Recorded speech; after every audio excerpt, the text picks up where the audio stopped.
All right, we're back for the final episode. All right, we're back. That's how every single podcast starts. The Skywalker Saga. Oh, We are back. the final It's all been leading up to this. Oh man. 9 weeks. We are the pressure. Skywalker Saga podcast. We've watched every single Star Wars movie. Well, besides the stories, Solo and Rogue One. The main ones we've watched Yeah. leading up to this moment, The Rise of Skywalker, episode 9. Whee! We've done it. Yippee! We've done it. Yeah, it's been We've made it. a couple months. The dead speak. The galaxy has heard a mysterious broadcast, which is featured in Fortnite, if you didn't know. I A did threat of revenge in the sinister voice of the late Emperor Palpatine. General Leia Organa dispatches secret agents to gather intelligence, while Rey, the last hope of the Jedi, trains for battle against the diabolical First Order. Meanwhile, Supreme Leader Kylo Ren rages in search of the Phantom Emperor, determined to destroy any threat to his power. Nice. That's good. There it is. All right. Yeah, I was a little butthurt because we finished last week's episode and I didn't read The Last Jedi's opening crawl. Oh, no. I do it for 7 straight movies, and then don't do it for the 8th. Yeah. You want to But do it right for the now? 9th. No, I don't think it really matters. Just do it now, and we'll cut it out, and we'll edit it into the other one. No, because that's more work for me. Yeah, yeah, You Mike, guys. do it now so that you can do all the editing. No, No, never mind. no, No. I'm good. All right, The Rise of Skywalker. What a flick! What? What a divisive Star Wars movie. Coming off Last Jedi, it's like, oh, it's divisive, but almost universally, it's a good movie. You'll have its things wrong with it. Yeah, You can watch it, ooh, that kind of irks you the wrong way. Yeah. But man, this movie took that shit to the next level. Yeah. It's like, oh, if you like Rose, if Rose is your favorite new character, I don't know who you are out there. if Rose is your favorite new Star Wars character, but if she is, this is not the movie for you. Yeah, you got It's disappointed. probably the movie for 3 combined minutes. Yeah. It's J.J. just as Abrams is- bad. It's perfect for me because I did not like her. No, I She's hated part of her. the weakest segment in Star Wars Yeah. in the 9 movies. Yeah. It's not as bad as some shit in Phantom Menace, but Mm. it's not good. And now people are kind of that's what bothers me about this movie is that people are kind of doing revisionist history with this. Yeah. They're forgetting 2 years ago how much people didn't like certain aspects of Last Jedi, and then now people are calling The Force Awakens is the best of the 3, which you could argue. Yeah. But are people forgetting that a lot of people were calling it a rehash, and we're calling it unoriginal? Mm. But Yeah, now, but I feel like the people that hated on the last 2 movies are the same people that are hating on it, and it's like, but this is even more. Like I was saying, the craziest people have the loudest voice. yeah. Mm. You know what I'm saying? But you can't find I was telling you, you're like, oh, let's watch a recap video because we're recording this a week later. It's like, dude, you can't find a positive review of this movie. Yeah. Yeah. It's crazy. It has a 56% on Rotten Tomatoes, which means more than half of the critics liked it. Where are these critics? Yeah, I know. Yeah. They're not on YouTube. Silent. They're silent critics. Yeah. Because everyone was just waiting to hate it. Yeah, that's true. It's just like The Force Awakens. I mean, this one is to an extreme. Yes. But it's the same thing that happened for The Force Awakens Mhm. and fucking Yeah, I think it Rise had of a lot the to do Jedi. with the fact that it was The Last Jedi. it was The Last ending. Jedi. It was kind of tying a lot of loose ends too. So a lot of people are like, "Oh, how are they going to do it?" Yeah. You know, And if you don't like the way this movie does it, then it's just not going to be for you. it's like Game Mm-hmm. of Thrones. I mean, not as Game of Thrones is a lot more universal. That it was just rushed but it's that kind This of movie feeling. does suffer the same thing Game of Thrones does. Yeah. It's like trying to tie up a huge saga, Mm. and they just try to rush to get to the point, which this movie rushes, but it's not as bad as Game of Thrones. No. Game of Thrones is people were fast traveling. It was fucking insane. Well, because you had seasons and seasons of it, having a certain pace, and then it was so obvious when it just went the different, yeah. That's you know? I think that's the big thing is Yeah, that how totally slow it different. was in the beginning. Star Wars has always been an action-packed series. I mean, even the original, when you think of A New Hope, they don't go to as many places, but it's still just one after another. I don't know. I mean, Yeah, it's yeah. just- Yeah, it's not like they've ever established in the beginning. It's a very slow, we're going to get to this planet at the end of the movie. It's never done that. It's never No. set that up or that expectation. So it's I don't know. Maybe in like Empire Strikes Back, it's kind of slow. That's probably like the slowest of all the movies. Yeah. Because it's like Luke goes to fucking Dagobah. And he's there for like, most of the movie. Yeah. That movie's probably slowest because then it's like Han and Leia on the ship inside the fucking asteroid monster. Yeah. They spend a lot of time there. Yeah. Like this movie is that's like, why I thought it was boring. Yeah, this movie is fucking action packed. It's your favorite characters out of these movies who we're supposed to like, and it's them doing stuff. Mm-hmm. Like, isn't that what you want? Yeah. Right. Like, what do these people want? That's Not this. What? I Like, thought not these characters, not this trilogy, not this, not J.J. Abrams. Like, the biggest complaint of Last Jedi is that the characters that you establish in Force Awakens don't spend any time together. Yeah. Well, but then they spend time together in this movie, and it's fun, it's funny. Mm-hmm. There's awesome, like, little new characters like Babu Frick. Yeah. And this is not enough. And then even all the side, at points when there was little side stories, they were all still exciting to watch. Yeah. Because Last Jedi, it was like Finn and Rose, like that was just pointless. They really never accomplished anything. No. Whereas with this time around, the little side stories, when they did break off, it was still entertaining. Yeah, like even Finn and what's her name, Jana? Yeah. That new character. Like even their little side story, like you actually learn something about Finn. Yeah. And Rose and Finn's a little side story, you learn nothing. Yeah. Other than war sucks because like people benefit from it, and the animal cruelty of animals that are CGI from the Fantastic Beasts. Yeah. Like that series creeped into this series. Yeah. Horrible CGI. Right. That's the only thing I learned. Yeah, no, that was pointless. And like I don't know, like the side stories are good. Like even like Poe, who's like a big character in this movie, like you learn a little. Even with Kerry Russell's character, you learn about him being a spice runner, and that he's kind of ashamed of his past. Yeah, and he gave up that life to join the fucking the resistance. Yeah, like that shit. Like, how can you complain about this? Yeah, people are just searching for anything. Yeah, people are just waiting to hate it. Like, the plot's a MacGuffin. It's just have one MacGuffin after another. Everybody loves that word MacGuffin. It's become like a universal household name now. Like, MacGuffin. What does that come from? I don't know the origin of it, but it's just like a plot device that propels them from one thing to another. Yeah. Like over, and they do that in this. It's like, we have to go get this fucking Wayfinder, and then like, who has it? Oh, he has a dagger. Let's go get the dagger. Okay, we can't read the dagger. Let's bring C-3PO to go get the dagger. Yeah. The movie does suffer from that, but it's fun. Right. Well, it's also because like you're following that journey of them. I don't know. It's and time is of the essence. I mean, the sense of the crazy battleships that they have that they're waiting to launch. The Last Order. That's what they're called in this movie. The Last Order's fleet is insane. Because those things have like planet killers on each one. Yeah. So it's like yeah, it's insane. So time, it is very time sensitive. They gotta keep hammering away. And then like the scene when all the people like in the galaxy show up to help, it's like the most ships you've ever seen. Oh my god, on screen. So many. It was like that infographic you showed me with all the spaceships, like in exactly all sci-fi. Yeah. It was like that on screen. You're like, what the fuck? That's what I thought too. It was insane. All right, let's dive into the plot because this movie it's worthy of talking about the plot, I guess, right? I mean, this is a spoiler review, but like this is the last time we're doing this, so let's dive into the movie. Yeah.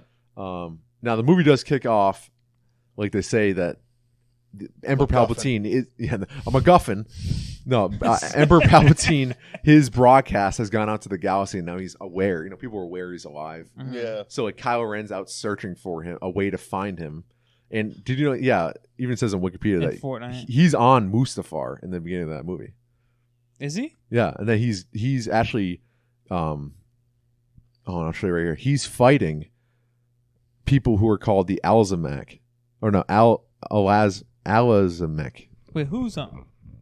Kylo Ren. Oh, okay. In the beginning of the movie, remember he's fighting in the jungle? Yeah. Yeah, he's fighting these people who are cult people who, after Revenge of the Sith, he's on Mustafar, and it's like his castle. Oh, yeah. And they show it in Rogue One. Yeah. Right?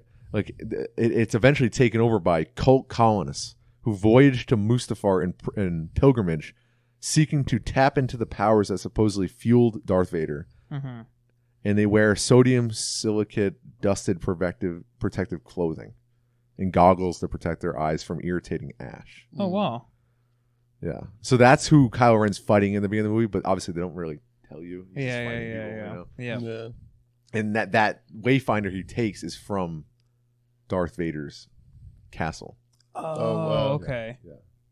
Oh, wow. It's very fast paced, so they don't really explain it this, but Yeah. the lore is there. Yeah. You know? It holds up, I guess. And then, all right, so he finds the wayfinder that leads him to Exegol, Mm-hmm. and he goes there, finds Palpatine, That's and when, you immediately learn, like right off the bat in the first 5 minutes, okay, Snoke's a clone. Yeah. You know, he's in the tubes. There's multiple Snokes. He's got a jar It was full of nice because Snokes. that was a big thing that we were saying. I'm sure a lot of people were like, "Oh, how are they going to explain Snoke? Where's he from?" So that was kind of nice, where it was just summed up real quick, and you could stuff move like on. this is something that, like, I don't know, like The Last Jedi. You know, it's a good movie. Like we watched it like 2 weeks ago. Yeah. You know, I like the movie. Mhm. You know, I give like what I gave it, like a 9 or 8.5 or something. But like now that I think back on it, it doesn't do enough to propel a trilogy story. Mm. You know, like it needed to introduce bigger concepts of plot. Yeah. Like seeing Snoke and even finding out who Snoke is in that movie would have helped this movie more. Yeah. Because learning it, that Snoke's a clone in the first 5 minutes of this movie Mhm. does a little disservice, because then it's just like it's like 2 movies of Snoke, and then you find out he's a clone in the first 5 minutes, and then Palpatine's there, and he's the new bad guy. Yeah. The first 5 minutes. Yeah. You know, like it would have been cool if you found out he's a clone, but like who made him? You know, like I don't know. You don't have So if in the Last Jedi you find out Snoke was a clone, and then you find out it was Palpatine, or you think find that's out enough? he's a clone somehow, and then like the broadcast that's in Fortnite for some fucking dumb multimedia marketing device. Oh Yeah. yeah. That's yeah. a MacGuffin. Yeah, That's- yeah. Like, why Did you is see the video? I saw Yeah. it. Is there a thing where it's like you like the That's like, pretty cool. Players Yeah. could watch it, like watch a scene or something. Yeah, it was everybody, because I saw it on like Tim the Tap Man, Yeah. his Instagram. That's where I saw it. Like they're all like sitting there and It wasn't a they watched scene. it. It was just a broadcast. It was a broadcast, but Oh, also it's like, like the Millennium audio. Falcon flew in, and there was Oh, TIE yeah, fighters. yeah. It was actually Yeah. pretty fucking cool. Yeah. And then they played a screen. No, then a screen came up in a scene from the movie. Oh, I didn't see Yeah, that. where Oh. Ray. Remember the scene where Ray, Finn, and Poe are like walking, and she uses mind control to get past those stormtroopers. Yeah. That scene was in Fortnite. Oh, really? Yeah, Oh, weird. but Yeah, it was weird because it was like a TV screen. It was almost like the players in the video game had like a movie screen. yeah, like, it was at the drive-in. Yeah, yeah. What's it called Rusty Reels or something, whatever the fuck it's called. Real Facts Network or something. Yeah, something gay. Yeah, something gay that I should have never named this podcast network. But like, I just feel like they should have used that. They should have used that as the end of it. Yeah. I really do think it would have helped. But that's my Imagine own if opinion. in The Last Jedi you find out that Snoke's a clone, you find out it's Palpatine, and then What are you looking for? what if I just grabbed my thing. Chase, what are you doing? Oh, You big silly. Oh my god, he's pulling his pants You down. big silly goof. What do you drop? just my pen thing. Oh, your weed pen. No, What? Oh wait, no, sorry. it's my. It's inhaler. It's just a pen. All right, hold on. Should we take a quick break? We'll be right back after these ads. Pause it real quick. Okay, we'll be right back. All right, we are back. We had to take a quick break. Chase is dead. Yeah. Sorry. Somebody call 911. My Force Ghost is back though. Yeah, Chase's Force Ghost is back. I'm back. What I was saying was, imagine if you found all that out at the end, and then Kylo Ren gets the Wayfinder and goes, and it ends. with him landing on the Or planet. like him zooming into Exegol and it fades to cuts to black. Yeah. Yeah. Like, whoa, what the fuck planet is that? Yeah. You know? Yeah, that or just even the least bit of if he heard his voice. Like maybe if at the end it's like Palpatine like talking to him and like saying like saying something about people make him believe that like he sent Snoke Like or whatever. the thing he says to him, like, my Come boy. find me or Yeah, something. you know, at the end, like, we know at the Oh, end yeah, of the, yeah, beginning of the movie, he's like, my boy. Yeah. You know, every voice you've heard has been me, and it starts doing like Darth Vader. That should have been the end of the movie of Last Jedi. Yeah. You know, like that would have been fucking sick. That would have been cool. And like, dude, I don't know, but what are you gonna do? What are you gonna do? Yeah, you find out Snoke's been a fucking puppet for the First Order and Emperor Palpatine, and it's what lured Kylo to the dark side, right? And Palpatine unveils that he has the Last Order, a secret armada of Star Destroyers, all with fucking basically Death Stars attached to the bottom of them. Yeah, it's crazy. And he tells Kylo to find and kill Rey, who's continuing her Jedi training under the Resistance leader. So then the movie cuts to Rey, and she's training in the jungle, and you find out that she fucking, like, after the events of Last Jedi, gave Leia her lightsaber, and she's decided to train for the last year. Yeah. Instead of fucking, wielding it without really knowing everything. So she's been, learning the Book of the Wills. She's been doing all the good research. Yeah. And then that's the scenes where you see Leia, and like, I thought she fit in fine. A lot of people were hating on like how she fit into the movie, and it feels forced, and you can definitely tell that it's not really from that movie. And like, the only time you can really tell is that like there's a scene where Rey's coming up and like Leia turns, and it looks like they digitally just turn her. She's like, oh, I thought it was good. No, it wasn't bad. I thought it was some of her best work. Yeah. Right. You know, right. People are like, love Carrie Fisher and like think she's the best actress. I feel like nostalgia wise, like she's been okay, right, in these movies. Yeah, I was gonna say one of the weaker ones. Yeah. She's really not like her character is not like, I don't know. She's not very deep. No. In the original, it's very shallow. There's not really much. But people turn her into this gigantic, larger than life character. Yeah. You know, she was the only female. Yeah. Yeah. And she's great. You know. It's Leia. She's the best in this one. Yeah, I thought she was the best in this one. Yeah. The way she dies. There wasn't Spoiler. too many Snokes coming. Yeah, it was Snoke. Peach tea. It was Snoke. It was Snoke. It was a screenslaver. And also, you see fucking Finn and Poe are out on a mission to get, what are they getting? Like secret. What are they getting in the beginning of the movie? Secret haircuts. Oh, they're getting intel from a spy. So that's when you learn that there is a spy within the First Order. Oh, yeah. That's the first hint of that. Yeah. And then they return to the planet, and some bickering. You see the chemistry. It's grown a little bit. Yeah. There's a little bit of resentment there. Yeah, like Poe's like, why aren't you out helping us? You've been here training. Yeah. He's got a point. Right. But she's got to train, man. And she's got to become the best. And Rey has learned from Luke Skywalker's notes that a Sith Wayfinder can lead them to Exegol. Because the stuff they learned from the spy is that Palpatine is on Exegol. Yeah. So that's when Leia reveals that they have an ally on Pisana who may be able to help them. So Rey, Finn, Poe, Chewbacca, BB-8, and C-3PO depart in the Millennium Falcon. Off to Pisana. Yeah. And that's when they land. Yeah, that's the planet, right, where the fucking, like, they're having that, like, fucking festival, right? The fire festival. Yeah. Fire festival. Yeah, they're having a sweet festival. They're doing the Burning Man. And I heard in a different podcast that, like, they mentioned that it's a festival that happens once every 42 years. Yeah, they said that in the movie. Yeah, they said that, right? Yeah. And like, but the 42 years from this year was A New Hope came out. Oh, so it's like a really? little bit of a Oh, yeah. wow. So it's a little bit of a so inside. So some people didn't like that. Hope. Oh, what a coincidence! Yeah. Oh wow, what a coincidence! Everyone's over 42 years. So all right, yeah. That's the first scene where that little alien thing is like, "What's your name?" And she's like, "Ray." Oh, like, well, no, what's your last name? Yeah. I don't have one. Yeah. All right, so they encounter Lando. That's when you see Lando for the first time. Yep. And then he points them in the direction of a wayfinder of a person. Do they know he's a Sith?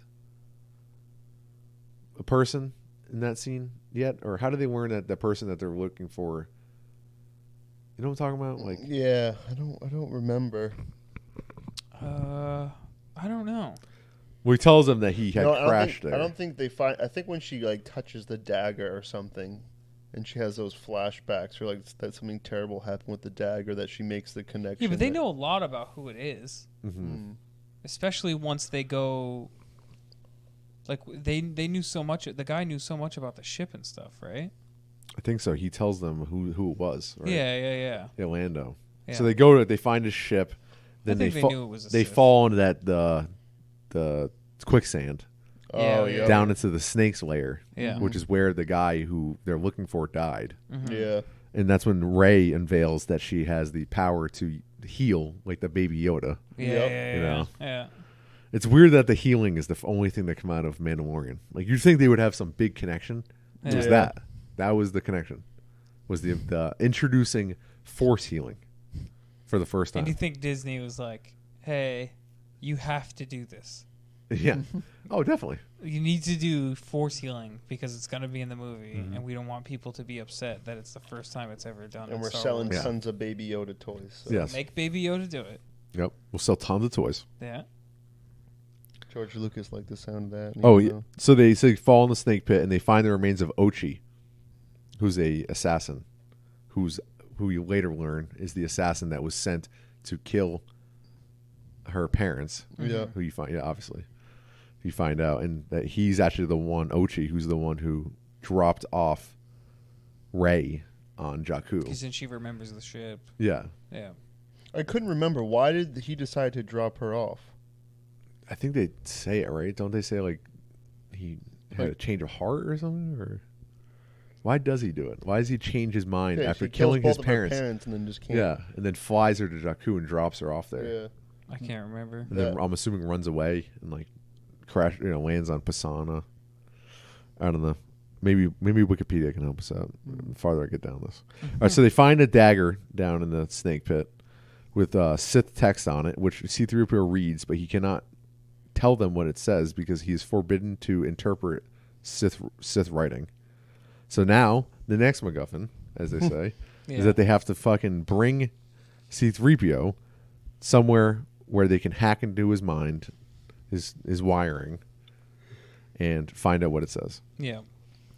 All right. So, but before they do that, that's when Kylo Ren and the Knights of Ren show up to fucking kill Rey. Yeah, he's already looking for. And we're finally getting our first look at, like, truly of the Knights of Ren all at once. You know, and there's some cool shots of them standing there looking for her. Yeah. You know, the Knights of Ren are cool, but even this movie, It's just Kylo's merry band of assholes. yeah, like we thought, like, oh, what's the Knights of Ren in Force Awakens? Like, what is that? That's cool. You know, his name is Kylo Ren. Like, what? But like, even this movie doesn't dive deep enough. It's basically just a group of people that he teamed up with. And I think it's the people he stole.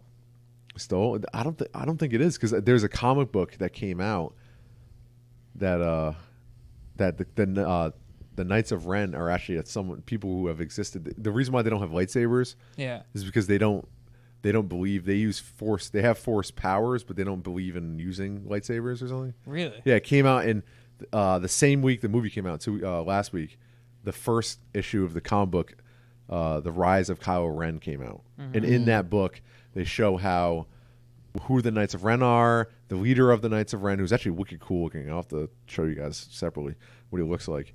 And then it shows, like, when after the whole thing goes down with Luke, like, Kylo Ren goes to Palpatine.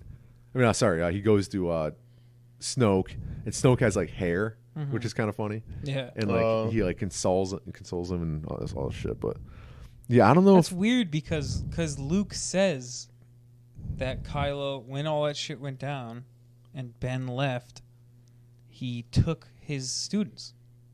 Yeah, what did he took? Maybe the students are the Knights of Ren, but like they just took up the mantle of the Knights of Ren. Oh, maybe they all joined the Maybe Knights they of Ren all together. joined the Knights of Ren. You know, the way of the Knights of Ren. It just seems weird because he specifically says it'd be cool if the movie would tell us. They could have other names too, where their last name is Ren, where it could be like, you know, Bob Ren, Steve Ren, Jerry Ren, Chase Ren. They all have Ren as their last. Yeah. So in that scene, the Knights of Ren show up with Kylo, and that's when fucking Chewbacca gets taken. He gets captured. And then he's flying away in the ship, and fucking Kylo Ren is fighting with Rey, and then she uses force powers for the first time by accident and blows up the ship that's taking away Chewbacca. And you think at the time that Chewbacca had died. Yeah. And it fooled me. I mean, Me too. For a couple seconds, I was like, "Oh my god, they're gonna do it like this." Chewbacca's gonna die like that. Right. Yeah, by the hands of her. Yeah. Because of a mistake. Yeah. So then Chewbacca's on up on the First Order's ship. Yeah. And they so reveal now, that he's alive. Once they find out that he's alive, that's the next MacGuffin, pretty much MacGuffin, I guess you could say, is they have to go rescue Chewbacca. Mm-hmm. Oh, yeah. Yeah. But do they get Chewbacca after they go to Kijimi? I think so. Oh, they do. Okay. Yeah. Okay. All right. So, Poe suggests that they have to travel to Kijimi to have the Sith text extracted from C-3PO's memory, and that's where you meet fucking Babu Frick. Yeah. You also meet Zori Bliss, who's Poe's romantic interest. Yeah. Great ass. Trying to bang her. Yeah. Great helmet, great ass. Great helmet. You know who she sounded like at first was what's-her-face from Guardians of the Galaxy. Nebula? Yes. Yeah. Her voice sounded that. a lot because of that, probably Kyrian, that mask. I was like, holy shit. What's her name? Kyrian Gillian? Oh, Karen Gillian? Yeah, right? yeah. Or something like that? Yeah. Is it Karen? I think it's different than... I don't think it's just straight... Is it Karen? I think it's like Karen or something. I don't know. It's stranger than Karen. I guess I can look it up. 2019. It's not Karen. But yeah, Name Karen. it's actually Carrie Russell. From like the Americans and Yeah, Felicity. And Yep, yeah. Yeah, she's cool. Yeah. She's badass. I like that whole planet. The whole planet was cool. It was like being overrun by... It is Karen Gillian. Is Karen? It is Karen. Oh, wow. Yeah. Oh, what a basic bitch name. Yeah. Maybe that's not how she pronounces it. Yeah. Yeah. Oh, yeah. K-Ren. Yeah. Yeah, so Right that back. planet that they go to, Kijimi, is taken over by the First Order, Mm-hmm. and they have to sneak in, and with the help of Zori Bliss and Babu Frick, they hack into fucking C-3PO's mind, and like that was a really good scene because like C-3PO like earlier in the movie tells R2-D2 that like you're my best friend, Yeah, and yeah, like yeah, then yeah, like yeah. that scene he's like I just want to get one last look at my friends, and like I just like that whole scene. Like you kind of feel Yeah. bad for C-3PO. Yeah. He's been on all these. It feels like adventures. a character's dying. Yeah. Yeah. But what happens next? I don't know. I'm scrambling here. Scrambling for the details. That's when they look up at the ship because Kylo Ren shows up, and Rey senses that. That's when they find out Chewbacca's alive. Mm-hmm. So after they find out after they find out through C-3PO's memories, that's where they find out that the Wayfinder can be found on Kef Bir, which is I think the water planet, which is wait. Oh shit. Which is the same planet that Finn Oh shit. meets all the other And Oh, yeah. shit. defaulted stormtroopers. And Kef Bir is the actual planet, right? Isn't that because Endor is where the battle, obviously the Battle of Endor, but that's the moon of Kef Bir because that's where the Death Star crashes. Crashed, yeah. Oh, okay. Yeah. So Yeah. like that's the big planet that Endor is actually, The moon of. Yes. Oh, wow. So they sense Chewbacca's alive. They do the rescue mission. Kylo's searching for Ren. They flip-flop because then Ren gets on the ship. They flip ground. So Kylo Ren goes down to the fucking Kijimi, but then everybody else goes up on the ship, and that's when she's in the fucking room looking for the Wayfinder, and that's when she fucking is. They're talking again through the Force, and that's when she sees her doppelganger, right? Or it's just it's not really a real person. It's just a force. Yeah. I don't know what it is. What do you call Force that? vision. A force vision Yeah. of an evil version of herself. Yeah. With a dope ass fucking. The Ghost of Christmas future. Yes. It's a dope ass double-sided lightsaber. That like Whips out. Yeah. clicks down. And she does like a Bilbo Baggins. She's like, "Ah!" Yeah, I know. Yeah, With the sharp teeth. She's Yeah. like scary That's looking. exactly what I thought of too. Was that scene? Because that was a scary ass scene when I was younger. And then she recovers that dagger, and she has visions of her parents being killed by it. And then that's when that scene is probably the most important scene. Because Kylo informs her that she is Palpatine's granddaughter. And that scene right there is where you either begin to hate this movie, or you're along for the ride. Yeah. You know, because I can just tell, like that's the scene where an hour into the movie, a big plot point's dropped on you. Yeah, but people just hate everything about the movie. Yeah. They hate how you found out about Snoke right away, that Palpatine right away. That the movie's kind of just like one action thing after another, kind of. It's Yeah. quick, very quick. It's one Egg McMuffin after another. Yeah, I know. If you like Egg McMuffins, you're along for the Like ride. it'd be one thing too if like rough. if they jumped into it and then like glanced over something or rushed it and then it got boring or like and then it was just like they should have dragged that out, it would have been cooler, but it just constantly was moving at a good pace and they was so entertaining that like when they did kind of sum up the Snoke thing and then showed Palpatine, it didn't bug me because it just the kept movie. you There's no boring parts of this movie. Yeah, no. It is so filled. It's so much action. And I think good action. And then obviously we'll talk about. But I think that's one of the things one of the things I compared to all the other movies. There was always, I think, at all of them, maybe not. Well, maybe there's some slow down points, but yeah, I didn't feel that really at all. No. Yeah. All right. So she discovers the dagger. Kylo informs her that she's Palpatine's granddaughter, and that she learns that the Sith Lord had ordered Ochi to recover Rey as a child, but her parents. But it says right here, her parents hid her on Jakku to protect her. So they drop her off in that ship, and then they go. And then the guy. Oh, and then he kills them and steals the ship. But why does he take his ship to go to Pisana? Is he like? Yeah, but isn't that the same ship? Yeah. Right. So her parents. Unless it was just completely different, where maybe crashed the ship. Yeah, maybe like he sent him out to go find her. He found her parents, killed him, didn't know where the hell she was, and then while maybe looking for her or doing whatever in his life, ended up on that other planet and crashed. Like maybe it was like But it's the same ship though, because when she goes there, she recognizes the ship. Remember? Oh He yeah. kills the parents to take the ship. That's how he gets the ship, killing the parents. Okay, but why does he go to Pisana? Travels. Okay. Travels. Okay. Yeah, because where I mean, you could ask that about any. Why is anyone in any planet? Jakku, right? That's where she. Yeah. Was. So her parents hid her on Jakku to protect her. The next scene is where you find out where General Hux saves Poe, Finn, and Chewbacca from execution, and that's when he reveals himself to be the spy. He permits the group to escape on the Falcon, but then the next scene is executed. Yeah. It's Pretty like quickly. fuck. Yeah, but the Rey and Kylo scene was a big deal. It's just a big detail, but that's when he steals the necklace off her neck, and like their connection starts getting more intense. Yeah. And they actually like fight. Yeah, they're like, they're having a lightsaber fight battle between two locations. And it's cool because it keeps swooping back and forth between. Yeah. And then they lock sabers and they cut downward, and it's in the trailer. It fucking, that the stand that Darth Vader's helmet was on. That's when they chopped that, and that's a cool scene. Is that when he steals the necklace, or was that a different one? No, that is when he steals the necklace. That's when he rips the necklace off her neck. Yeah. And then he knows where she is. Yeah. No, because she's on the ship at that point. He's already on the planet.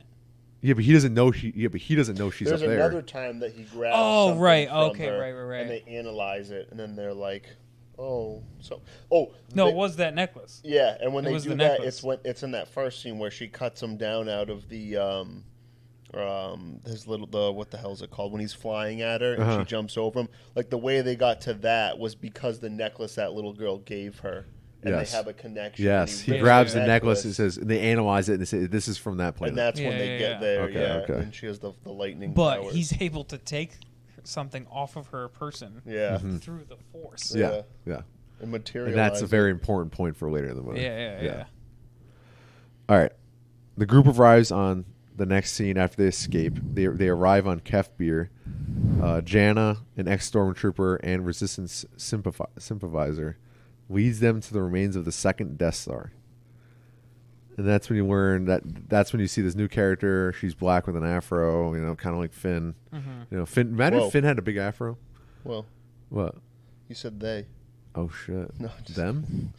Those people. Those pronouns. Oh god, this is. Yeah, it's cool because you see other diffracted. Yeah, it's cool that they're all Finns.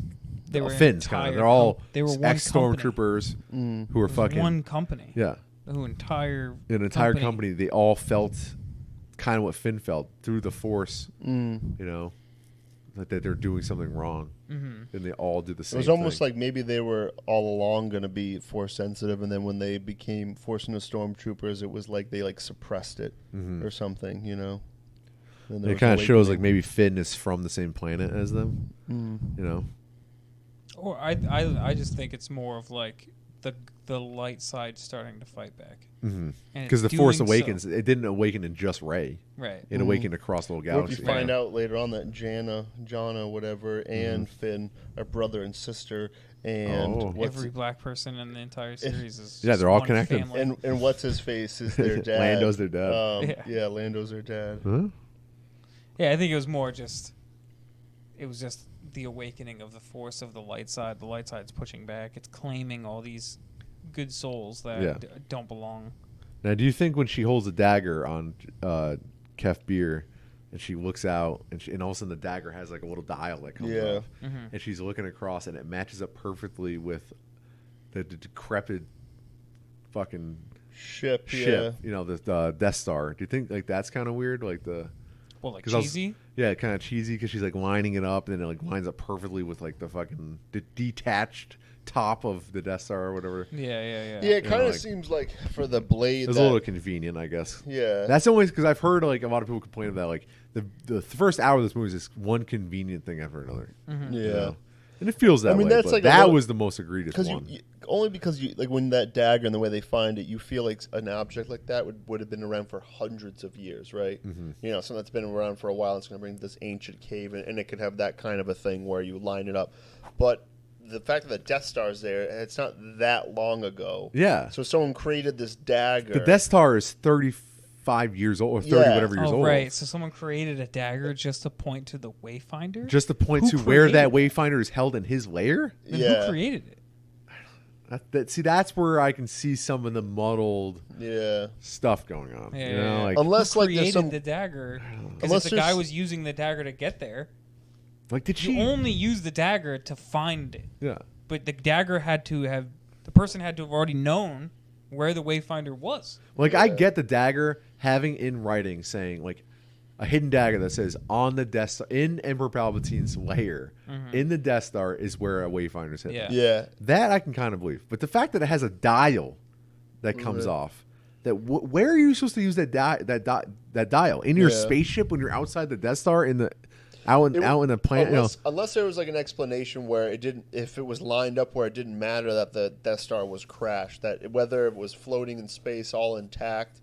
If you lined it up with the edge, then it would show you the center of where his office was. Yeah. But it still made it seem like it was very specific for the wrecked piece. I don't know. So it was a little bit. Yeah. A little weird. But then the alternative is that it just says that it's in the wreckage, and then she has to go find something as big as it's just a small thing that you can hold in one hand in all of the wreckage. Yeah. So like, what's cheesier? Something that points her there, or her going there and then like being able to find it? Yeah, it just points her to like a room, like obviously the lair from Return of the Jedi. If she didn't have the dagger, obviously she's still gonna find it. Oh yeah, because that's when she sees herself, right? Yeah. But like, what's cheesier? Because then what would she do? I'm sorry, I said that earlier. You're right. That's when she sees herself is in the second Death Star. Yeah. So she goes. She runs off on that little fucking boat thing that rides up those gigantic waves. The skimmer. And she fucking goes by herself. She like disappears and goes by herself. And then Finn's like, "Where's Ray? Ray!" He's always yelling her name. You know? Yeah, he's always chasing after her. He's always yelling. So she goes there. That's when Kylo Ren appears again, and he destroys the Wayfinder. Yeah, but he's there. He's actually there in person. He like actually tracked her down there, and he destroys the Wayfinder in person and asks her again to join him against Palpatine and take over, and they'll rule together. Yeah, I like that throughout the movie when Kylo is always like, he's like, the next time I ask you for my hand, you will take it. Like I actually really like all the scenes between them two are so strong. Yeah, between The Last Jedi and this are some of the best Star Wars in general. Yeah, it's such good chemistry and it's so believable and it's deep. Like Adam Driver's so good as Kylo Ren. Yeah, he really is. Yeah, it's gonna get muddled from all the hate this movie's getting. Like how good Adam Driver really was. Yeah. Dude, he's in like his best scenes we haven't even talked about yet, which are coming up. So then they start fighting, and like Leia Daisy Ridley. No, Rey. So they start fighting, and then it looks like Rey is about to get beaten by Kylo Ren. Like, right? Yeah, he's about to. Yeah. Yeah. Like, so then Leia. Why do I keep saying that? I keep saying it like the guy from fucking A New Hope. Yeah, I know. Leia. Leia, Princess Leia. Leia senses through the Force that she needs to do something to help Rey, and that's when she fucking lays down and like uses all her life force to go and intervene, and says Ben, and it's enough. That's what one podcast I was listening to. They're like, they got really. I started to get angry.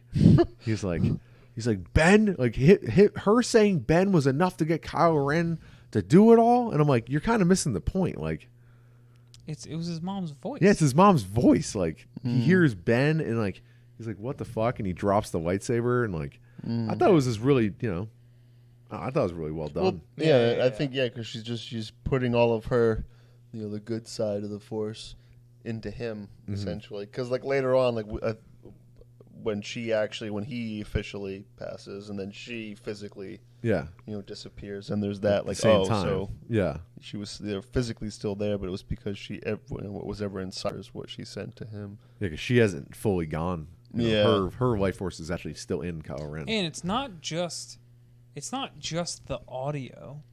It's not just an audio clip of my mom saying my name. She's reaching out to him with the Force. So if Rey does it, he knows it's Rey. When Chewbacca's on the ship and Rey reaches out, she knows it's Chewbacca. She can sense his life force. So it's not like, just the word. No, it's her reaching out with her heart to her son, saying his name, and he's feeling his mother's presence through the Force. Yeah, that's what it is. So she does that. That's the problem. Is people love to pick apart these little things that they would never pick apart in the OT, in the original trilogy. People will never do that. It can be anything. It could be Obi-Wan Kenobi reaching out to Luke.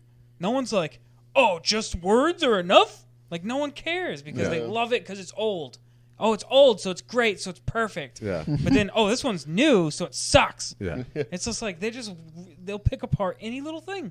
If you spend just 2 seconds thinking about it, and if you try to indulge in it, you're able to, like we just did. Yeah. Instead of just being like, it's just audio. No, we were able to indulge in it and say, you know what? No, it's more. It's her reaching out with the Force. She puts her life on the line to do it. Yeah. It's not just audio. It's her dying to do that. Yeah, it was the best scene in the movie. Plus, I think later on, the fact that it shows when she physically disappears, when he finally does, that also is like, oh, okay, like that it kind of goes back to that. Like she didn't just die. She was she was like inside of him. Yeah, that did mean a lot. The fact that she didn't move on until he passed did say a lot about the connection to him being good and her life force.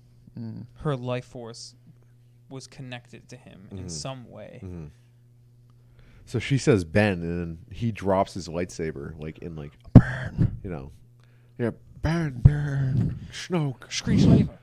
So she says Ben, he drops his lightsaber. Rey catches it and turns it on, and fucking, and then like he's like that whole scene was just like he's sitting there, he's like dying, and you're like, oh my god, like he's gonna die right now, and then like, but then Rey, being like the hero that she is, decides to use the Force heal again, heals him, and then she takes his ship, runs away, and then that's when, where does she go now? She's off to Exegol, right? Yeah, because he has the thing in his ship. Okay, so he has a Wayfinder in his ship, so she takes his ship to go to Exegol.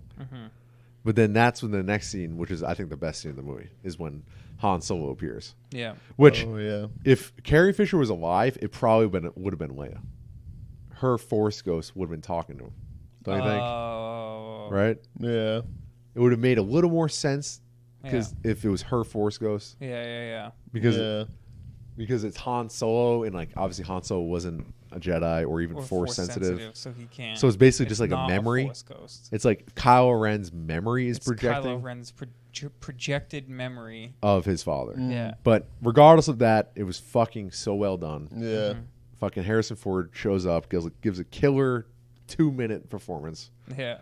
And like I just love Kylo Ren when he's like, you know the line better than I do. Oh, when he's like, I know what I have to do, but I don't know if I have the strength to do it. Yeah. And it's the same line. And like that whole scene, like the last like 5 minutes have been so powerful. Like, I was like not crying, but I was tearing up to the point where I was like overwhelmed. Yeah. Like the fucking room was silent. Like Princess Leia just died in epic fashion. And like I was just like overwhelmed. I was like, it was. I like how voice. Yeah, I liked how it was basically like a redo of the scene when he does kill him. Yeah. So it was like playing that out, but the other way. Of like, and he calls him Dad. Yeah. And he was like, oh my God, this is a killer moment in Star Wars. And he says, your son is dead. He's like, oh, you're my son. And he goes, your son's dead. And he goes, no, he's not. Yeah. Kylo Ren is dead. And you're just like, oh, he's done. Yeah, like, he's done. He's coming. Yeah. It's like you can't believe it's actually happening. You can't win this one, dude. Yeah. But like even when he said I know what I have to do, but I don't know if the strength to do it. Like I was like, what is he gonna do? Yeah. You know, like even at that point, I still didn't know. Yeah, I was like, is he gonna kill himself or is he gonna? Yeah, he turns the lightsaber on himself. But like, it's so powerful when he turns and just throws his like cool ass lightsaber that he's like loved. Yeah. And he throws it. And it's just like, damn, like he's back, baby. Yeah. You know, Ben Skywalker. Ben Solo's back. Yeah. Oh man, what a great scene! And it's so like that's what bothers me about this whole fucking thing is that stuff like that is just not going to be as talked about because people are so up in arms about fucking I don't even know what Palpatine. Right. It's like, dude, no. it's about fucking Kylo Ren. People just want to hate it because it's new. Yeah.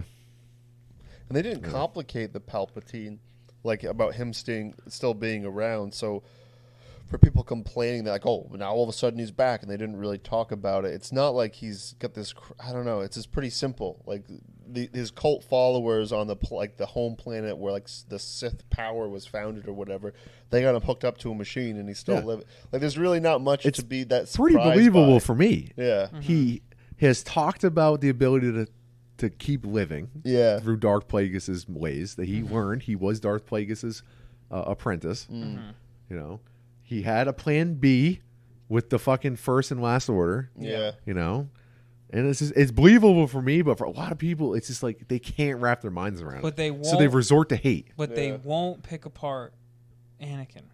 They won't say, well, how does Anakin survive? Because it's just okay that he gets 3 limbs chopped off and burned by lava. And any human would have died right there. Even a Jedi would have died. Right. The reason that why Anakin keep living is through Emperor's ways. Yeah. Oh, but in that movie, they do the scene where it's Emperor Palpatine and he's with 2 guys. There's Anakin. He's there. Grab him. Yeah. And that's better in the fans' eyes. That's better than for us to just assume the same thing happened for Palpatine. That people just grabbed him. You cannot leave it to imagination. They'd you have rather to have show the people scene where it's 2 stormtroopers that are like, hey, look, that's Palpatine. Grab him. Okay. And that's better. Yeah. You know? Some cheesy scene. Yeah. Where Palpatine just knows where Anakin is. My apprentice, I need to go save him. And he just knows exactly where he is right along the lava thing and just force follows to find him. They show you that, and that's better than just assuming, oh, Anakin survived. It's like the Metachlorians. It's like they do it so they can have like this measurable thing or like this played out scene. Like this is exactly what happened. It's like you don't have to. Right. You know, but then you introduce like Palpatine either had a family or he cloned a version of himself. Yeah. Because it is his son. It's not his daughter that has Rey. Yeah. Like it is his son. Yeah. I've heard of it. That is what it is. It's his son. So it's like, is it a cloned version of him that had a family and had Rey, or did Senator Palpatine have a family? You know. I would assume that. Yeah, like that's what I'm thinking. Or like even if he does have a clone and then that backfired because the clone ended up having a family and having Rey, like it's believable to me. But it's but that seems a little far. Even that's a little more complicated. Yeah, why? Why can't we just say that Senator Palpatine had a family? Yeah. He lived on a planet as a senator and had a job and had to do all this stuff. It's not like because between Revenge of the Sith and A New Hope is only 20 years. Yeah. So if normal Palpatine had a fucking child, the kid he would be old enough to have a kid literally by the time Rey is born. Right. It's only 30 years after Revenge of the Sith is when Kylo Ren's born. And how old is when Rey? Rey's born? 4 or 5 years old. Yeah. So it's believable. Right. The guy's like in his like mid 30s. Yeah. You know, Had her, mid to had late her when he 30s. was like 30. Yeah. He's almost 40 years old. Right. Rey's like 4 or 5. Yeah. It lines makes up. sense. Right. But people can't wrap their minds around it. No. Because it's not explained. There's no perfect cutout scenes of them showing it all happening. You can't just let it be. You can't just let it be in the background. It has to be fucking all played out for everybody. Yeah. Like the prequels. Like people are like they're like romanticizing the prequels now. Yeah. Because they're like the prequels are getting heavily romanticized. people are like forgetting that like George Lucas was out of his gourd. Yeah, and just hated on and like basically shunned by the Star Wars community to the point where he was like, okay, I'm gonna sell Star Wars. Yeah. Like I'm done then. Yeah. Like this. Oh, if you guys are telling me I'm only gonna ruin it, I'm done. I'm gonna sell it to Disney. Yeah. Because there's nothing here for me anymore. Yeah, So nothing he here for sells me. off his own property. But people like forget that and think like you will actually hear people say, these big time reviewers and shit, oh, I wonder what Lucas would have done. Like, what do you mean? He doesn't get another chance. He would have had the worst acting. Yeah. You know? Think It about already flopped. Yeah. And you hated it. Yeah. And everyone hated it. And it was so bad that they're the worst fucking Star Wars movies. But now people want to romanticize that and be like, oh, well, it's all erased. And I mean, I think there is some good points about the overshadowing of Anakin a little bit in terms of some stuff, but I just think I think people just forget. And like I think a big thing of it is like, when's the last time you've seen the movie? When someone tells me I'm 30. When a 25-year-old tells me that The Phantom Menace is his favorite Star Wars movie, my first thought is, when's the last time you fucking watched it? Yeah. Because if it's when you were 11, then you don't know what you're talking about. No. Watch it. Go ahead. You're 25 Yeah, now. watch it Sit now, down, put the movie on, put your phone away, and watch the fucking movie. And Watch tell me Jar Jar Binks fucking act bumble like all an over the imbecile screen. for fucking 2 hours. Yeah. Right. And I guarantee you, you'll come back chirping a different tune. Every scene that's like half decent, he chirps in and just Oh completely my kills god, it. we cannot waste another second talking about it. We talked about it way too much. But people want to say this one's worse. I know. That's what the crazy part is. Mind. Or how The Last Jedi is higher ranked than this. Doesn't make any sense. Yeah, but that's like at least. I'd listen to that argument over any prequels being better than any of these new Oh, movies. Right, yeah. You know, I would listen to someone argue Last Jedi is better. Maybe That's it's a your perfectly favorite. fine argument. Maybe it's your favorite. Yeah, that's perfectly fine. Maybe you just love the stuff on the island and you love Luke and you like the fucking Red Planet shit and you just whatever. Okay. It's fine It's your with me. favorite. Maybe Force Awakens is your favorite. That's fine. Perfectly fine with me. Yeah. You know? But to argue that the prequels are better in any way than these is you're an imbecile. Yeah. You're Jar Jar Binks. I would even take Return Jar Jar. of the Jedi or Empire Strikes Back. Yeah, If you wanted to tell me, if someone came to me and was like, A New Hope is better than these movies, I would definitely have to be like, Yeah, get the fuck out of here. yeah. All right, let's get back to the movie. So he throws the lightsaber. He's now Ben Solo. The next scene, I think General Pride and Palpatine, they blow up Kijimi. For earlier in the movie, they blow it up, and that's when they show the show of Force, and they blow it up, and that's when in the movie you find out that these ships have Death Star attachments. I guess you could say. Yeah. At the Resistance base, R2-D2 restores C-3PO's memory, so he's back, but he's he's lost some memory. The Resistance follows Rey's coordinates to Exegol, where she confronts Palpatine, and he demands she kill him to transfer his spirit into her. You know, and that's when they show like the big audience of those cult people, whatever cult the hell it people. is. I don't know what they are. Cult Sith ghosts. I don't even know what they are. Sith activists. Yeah, Sith cultists. Yeah. I guess you could say. Yeah. They don't explain it, so it's hard. They're not ghosts. Spooky ghosts. Yeah. ghosts? Demons. Demons. Oh my god! Wow, it skips over a lot. Like the next sentence after what I just read, it says Lando brings reinforcements. Like that is like not at all the next scene. Like she goes there, she confronts Palpatine. At the same time, Poe is leading the Resistance, a very damaged and hurt Resistance. You know, there's not many left. Yeah. You know, they don't have much help. Bare bones. Yeah, and they're flying in.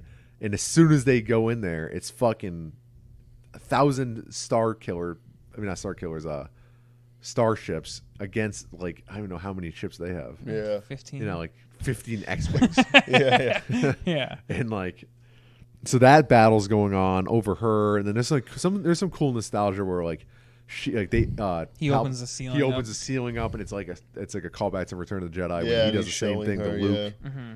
You know, that seems to be like a go-to trick for him, where he gives you the point is to give you no hope. Yeah, it's Take like away you have all no hope. Take my offer. He does it to Luke. Yeah. He says, "Join me. Yeah. Strike down your father. Become my apprentice." And if all the other pieces are there, if you've already been tempted by the dark side, if you have a reason to want the power, if you're scared, and then if you feel like you have just no other option. Then that's when he gets you. He gets you. Yeah. She almost does it. She's contemplating doing it. Yeah. She's about to strike him down. I just love that scene because Palpatine he's like being hung by that machine and his hands are all crepid. I love it. And the way that they kept showing his face where it was like a weird effect where it looked like he was looking one way and then the other way. It was like a weird the strobing effect on his face was strange. Looked like it was just like stuttering back and forth. Oh yeah, when the lighting angle would change. Yeah, it would look changing. like he was looking up or looking at her. Yeah. I know what you're talking about. That was really cool. Plus, I did like that machine. How they the way they designed it, where it's like this massive arm, and he's just like hanging on the little end. Like little corpse. It's just little corpse. Just rags hanging. And then so Poe and like all of them are getting taken out. It's not going one by one. And Finn and Janna and Rose are they're like riding the horses on top of the ships. Oh yeah, because they're trying to take out the tower that's what did they do? Navigating them. It's like giving them because they try to go over that first tower because that first tower was like the navigation for all the ships, so before they could like move, and then they switched the power. Yeah, they shut that one down to the lead ship. So then they realized it, and they were like, "Oh, we got to get on the lead ship." So they land there. They're riding the horses. Yeah, Finn's about to sacrifice himself. Rose is telling him no, but instead of intervening like she does in Last Jedi, big fucking thick neck. It's like in one podcast I was listening to, like they're like, "Oh man, like Rose, what a great actress she is." Yeah, they were like really going into Rose and like how much they love her, and I was like, "Oh my god, you gotta be kidding me!" Nothing against her as an actress. Honestly, I don't care. It's just the character of Rose. I don't give a fuck. It's not about Rose. Yeah, I know. It's not about Rose. She has like her head goes head, and then her neck is like the same size as her head, and it goes straight to her body. Yeah, it's like she's got like turtle. She's not an attractive woman. I'm sorry. I'm not trying to be. I don't know. I don't know what I'm not trying to be, but I'm not trying to be mean here. She's not attractive. She's not listening, Mike. You can. And no one is. No one is. She's just not attractive. Fucking looks like a turtle. Yeah. Which is funny. Chase, what do you think about her looks? Yeah. Give us one thing about her that she you looks hate. like those. She looks like those little creatures in the Last Jedi when they meet up with Luke Skywalker. Oh, she looks like a porg. Yeah, those little boards. Yeah. They show porgs. They do. They do. Oh yeah, because she goes back to the Skywalker. Oh fuck! Did we? What the fuck? There was in this Wikipedia fucking. Didn't mention. There is no. Wow, I skipped over that whole scene. Oh yeah, huh? Because doesn't she have to go there to actually get the finder because it was in Luke's old. It was in Luke's X-wing, and that's what she takes. I skipped over a line. One line. Rey heals Kylo and takes his ship to exile herself to Octo. Because she's like doing the same thing. One line I skipped that over. Luke did, and then Luke's. Yeah, so then they see Luke's ghost, in the conversation we should have had about 10 to 15 minutes ago. Yeah. So they see Luke's ghost. He gives her an inspirational speech, gives her Leia's. That's when you learn, like, do you need that scene with Leia being trained by Luke? I mean, I'm not saying you don't need it. But at the same time, do you need it? Because it's like a little bit of plot line being shoved in at like the last second. It's like, shouldn't we have seen that like earlier in like another movie? And she explains that she puts down the lightsaber because what happens in that scene? Because she's not a Jedi.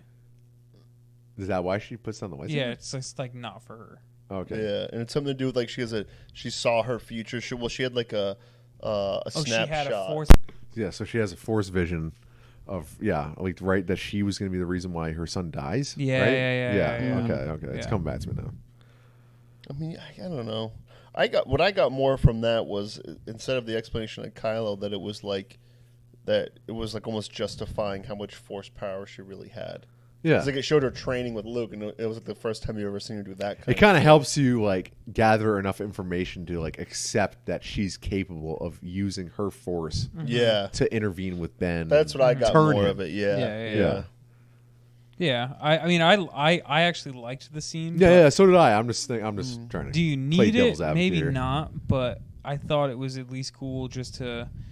We haven't seen these characters since they were young, so it's. Cool for me to at least see something. It's some nice filling of the backstory of the 30 years that they barely touched upon. The original trilogy and this whole them being old. Yeah. Okay, just at least one scene with Luke and Leia. It's cool that they did it. That they tried. She tried to get trained. Yeah. Didn't work out. They did it well too. They looked good in it. I thought. Yeah, the CGI was great. I thought Leia's looked, Leia's looked really good. And then Luke's at one point, like when he's on the ground in the helmet. For a second, I was like, But Leia's looked really, really good. Yeah. Where'd we leave off in the future when we were supposed to be talking? When Palpatine showing her them all dying and stuff above, and then she almost gives in. And that's when then Ben comes, right? Yep. He comes and then he's trying to get there. He jumps. He has that funny line where he's like, he like jumps on that thing and grabs it. He says "ouch" or something. Yeah. It's kind of funny. Yeah. And because it's funny to see Kylo Ren like be funny. Yeah. Because he hasn't been funny at all. No. So then he gets surrounded by the Knights of Ren, and that's when they both use the Force because she has two lightsabers. She has Leia's and hers. Yeah. So she gives him one of the lightsabers through the Force thing that they established earlier. Yeah, she passes it to him. So then who's she fighting at the same? Oh, she's fighting the Emperor's guards. Yeah. And then he's fighting the Knights of Ren. He gets there, and that's when he decides like, all right, fuck it, this plane ain't working. She's never gonna turn. So he fucking starts sucking in their force power. Yeah, their life force. Yeah, their life force into him. Yeah. And I like how he comes back. He like regenerates. His fingers starts regenerating. Yeah, his fingers are regenerating. His eyes turn back into how they were in the original. He's like not blind. They were white before. Now they're turning into the orangish eyes that he had. The yellow orange. And then he shows off his like full. He's like full potential. Yeah. He is the most powerful we've ever seen the Emperor. He shoots the lightning out of the fucking the temple that he's in. It's like full berserk. Yeah. Area of attack. Yeah, because right before that is when all those ships show up. Yeah. Because when he uses that crazy power, all those ships, you think they have the upper hand, and then he fucking Lando shows up with all the ships. Yeah. The most ships you'll ever see on screen. Yeah. There's nothing else in anything. Imagine seeing all those ships on an IMAX screen. That game. Oh, I want to see that movie on IMAX. It's like that game, Eve. Oh, Eve Valkyrie? Or it's a PC game where there's a few. There's a few. I always get them confused which fighting starship game it is. Is it Eve or is it Elite Dangerous or is it Eve? It is Eve. Is definitely Okay. Yeah, I've heard that's cool. It's like thousands of ships, all in space, all in giant space battles. Now that's the game where you can spend real money on ships, right? Everyone, you have to spend real money. Oh, yeah, that's the game that I've seen because like the world is built upon politics and stuff of real feuds and real fleet management. Yeah, because I remember a few ranks. years ago reading about, because like there's politics that are built upon, real life feuds and all. Everything's built upon real stuff, and there was a thing that a real dispute happened between two factions. And they went to war. war. They had a huge war, and ships that cost real money got destroyed. Yeah. That were like millions of dollars was destroyed in this online battle. Yeah. And I was like reading. I was like, oh my a massive God. war. A massive real. It's just insane that's even possible. Yeah, I know. A weird game. And you can play and just be like one single ship in a fleet that you're just like, I just want to do my part. But then there's like whales who have these gigantic star fleets There's of Tims. huge. Yeah, there's Tims Yeah. that have $1,000 ships. Yeah, fucking $10,000 ship. Yeah. It's insane. What a weird game. Who's into that? Hey. Who has the money for that? Asians? You never know. There's a lot of Asian money, But the whole thing is that it's not as cool as it sounds. No. And it's not about like flying through space in space battles. It's about menus. It's a menus game. Yeah. It's like Sims, but fucking times a billion. Weird. Like Sim City. Mm-hmm. Weird. Anyhow. All right. So then he incapacitates Ben and Rey. Then Rey hears the voices of the past Jedi. And that's when you hear everybody. You hear Anakin Skywalker's voice. Qui-Gon. Obi-Wan. All of them. The alien chick from Clone Wars. Right? Yeah, Ahsoka Tano. You hear her voice. You hear all of them. And then you hear some other people. I was like, I don't. And there was a few. I read the list, but some of them I weren't even familiar with. I might have had that up on IGN, but I'm too lazy to go find it. Mace Windu. Oh yeah, do you hear voice? Yeah, you do. Okay. Yeah, obviously Yoda. Yeah, Yoda. You hear Baby Yoda? It's just silence. Just silence. So Rey, she gets up after hearing all the voices, and how does she get the two lightsabers? Right, because she takes the two lightsabers, and she starts deflecting the lightning. I think she sucks them up. She's just doing it with one at first. And then she reaches for the other one, and I think force grabs it, gets it pulled to her hand. From one? Oh yeah, because Ben. Oh yeah, because Ben ran over there and he had a lightsaber. So there's two lightsabers. She grabs both. She's deflecting it back at him. At this point, Ben got thrown down that hole too. So you think that he's dead? Yep. And then he dies. His face gets melted. The Emperor from the lightning. Yeah. It's pretty epic. It's pretty gross, actually. Yeah, disintegrates. Yeah. So then Rey dies from doing that. Force, right? From force squirting everywhere. Force squirt. Yeah, it was nice. Nice. Yeah. So she dies. Kylo Ren or Ben comes up out of the hole, grabs her, and then he transfers his life force into her. She comes back alive, kisses him, which some people were like, do we need the kiss? Do we not need the kiss? What do you guys think? I feel like you could honestly do without it. Yeah. Didn't really necessarily need it. I'm glad that maybe a hug. When she did kiss him and stuff, I'm glad that he died because I was like, okay, I would have been a little bit if all of a sudden it turned into a romance, because then it kind of would have been like, it's like, oh, Raylo's actually happening. It's going from a meme to being real. Yeah, which I would have been fine with. I don't care. But I guess I think but it was real. Yeah, they did kiss. It's established. Right. They kissed. I don't take the kiss as much as that they were in love this whole time. I think almost maybe it was just. I think they were just drawn to each other. Yeah. Ben is here. She's actually with Ben for the first. That's the first time she's with Ben. And she kisses him. Whatever. Just wanted to show him they're grown people. I think they were just. He's a 30-something-year-old man. They were just drawn to each other, and there's just the attraction there, and. Yeah, the heat of the moment, It was just a strong connection that they had that cultivated the feelings that they had for each other. And obviously, she was never going to be in a relationship with Kylo Ren. Yeah, no. But it was more of him being good. Yeah, it was and her giving just showing his life to her was basically such a romantic gesture. Yeah. That it was established that it was out of love. Yeah. The whole thing, the whole relationship, the driving force of it was love. And the kiss was more of just the seal on it that it's not just friends where they just hug. It's Yeah. not A Rey. kiss on the cheek? Yeah, it's not Rey and Finn. Yeah. It's Rey and Kylo where there's more to it, and it's the connection that they were meant for each other, and then that's why they kiss. But then he dies because Yeah, so then she kisses him. He becomes one with the Force, with his mom at the same time. Mm-hmm. And then the Resistance destroys the remainder of the Last Order.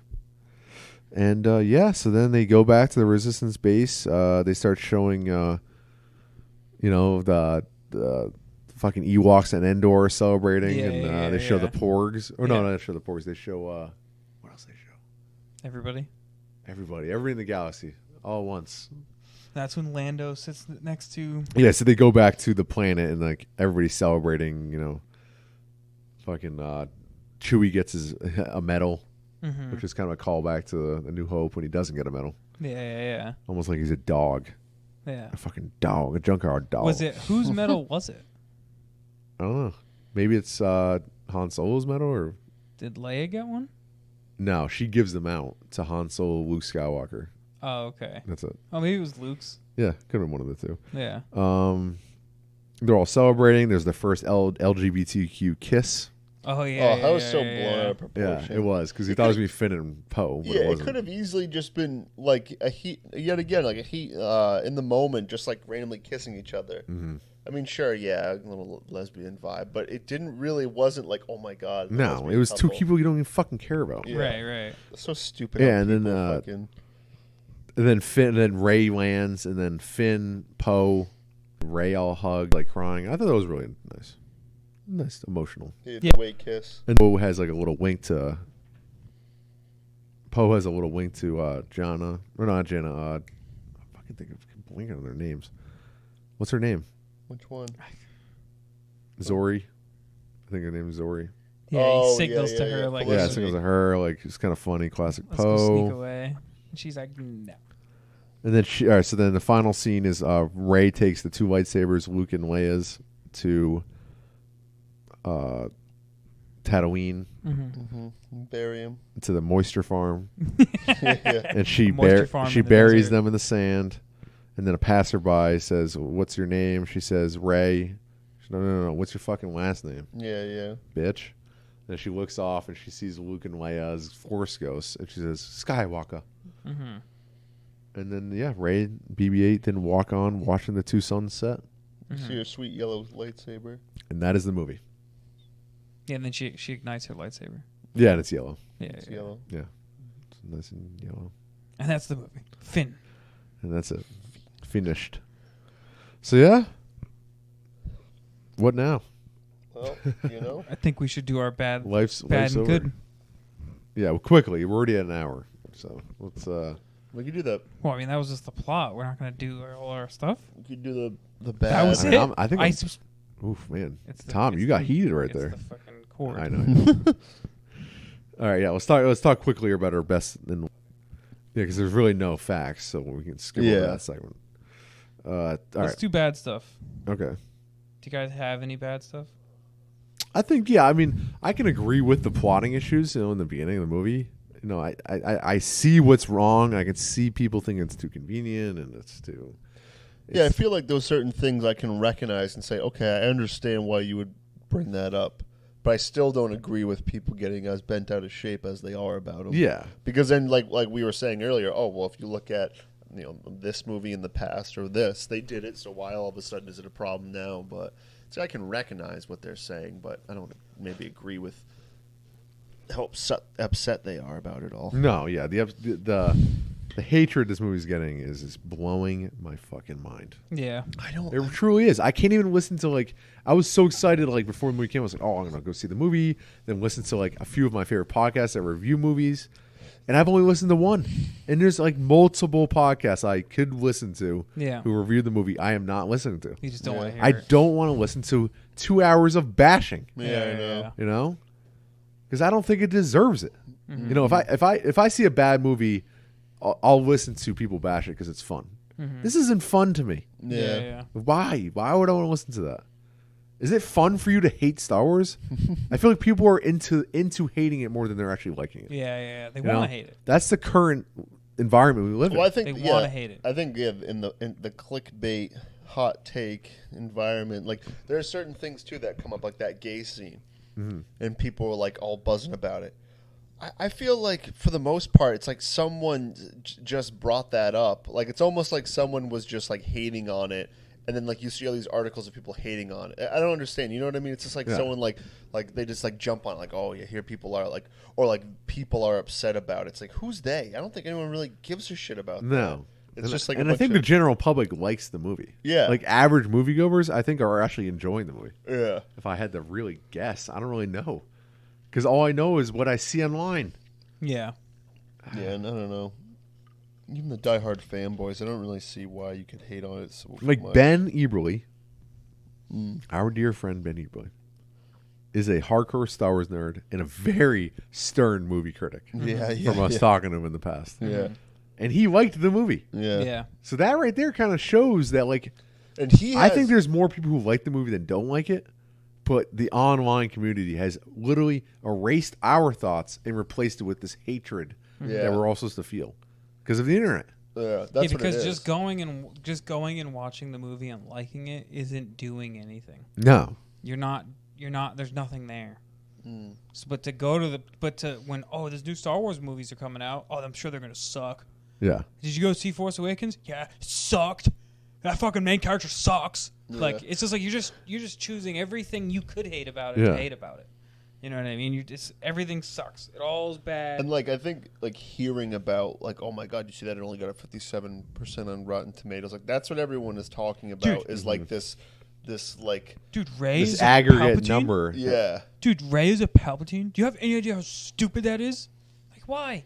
Why is that stupid? Why does that have to be so dumb? Why can't no one's just willing to just go and just let it be a good movie?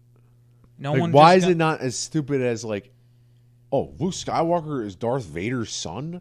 That's fucking dumb. Yeah, what a right, coincidence. right, Yeah. right. Like, what a coincidence that like But if he's those up there people- with him. But if those people existed back then, they would probably not have liked Star Wars. If the internet was around when Empire Strikes Back came out, Yeah. it would have gotten bashed. yeah. Because of Because stuff it's like what that. you hear, and then it's like then when you hear these things, you want to look at why are people hating on it so much. So then now you find yourself listening and reading all this hate. It's almost like it's actually interesting. Google ratings, like for our work and stuff, they've been pushing it hard. Like, get people to review us on Google because nowadays people, when they search something, they see how many stars it has. Yeah. And the interesting psychological thing is if you're above 4 stars, people see you as good, and they'll look at the good comments. If you have anything below a 3.9, which isn't bad, people will be like, why don't they have 4 stars? And look at all the negative comments on your reviews versus all the other good ones. So it's like with this clickbait and all Confirmation that, bias. it's like it's perpetuating itself, like the hate and the negativity, because it's like, why are people? You know what I mean? It's like it's fucking.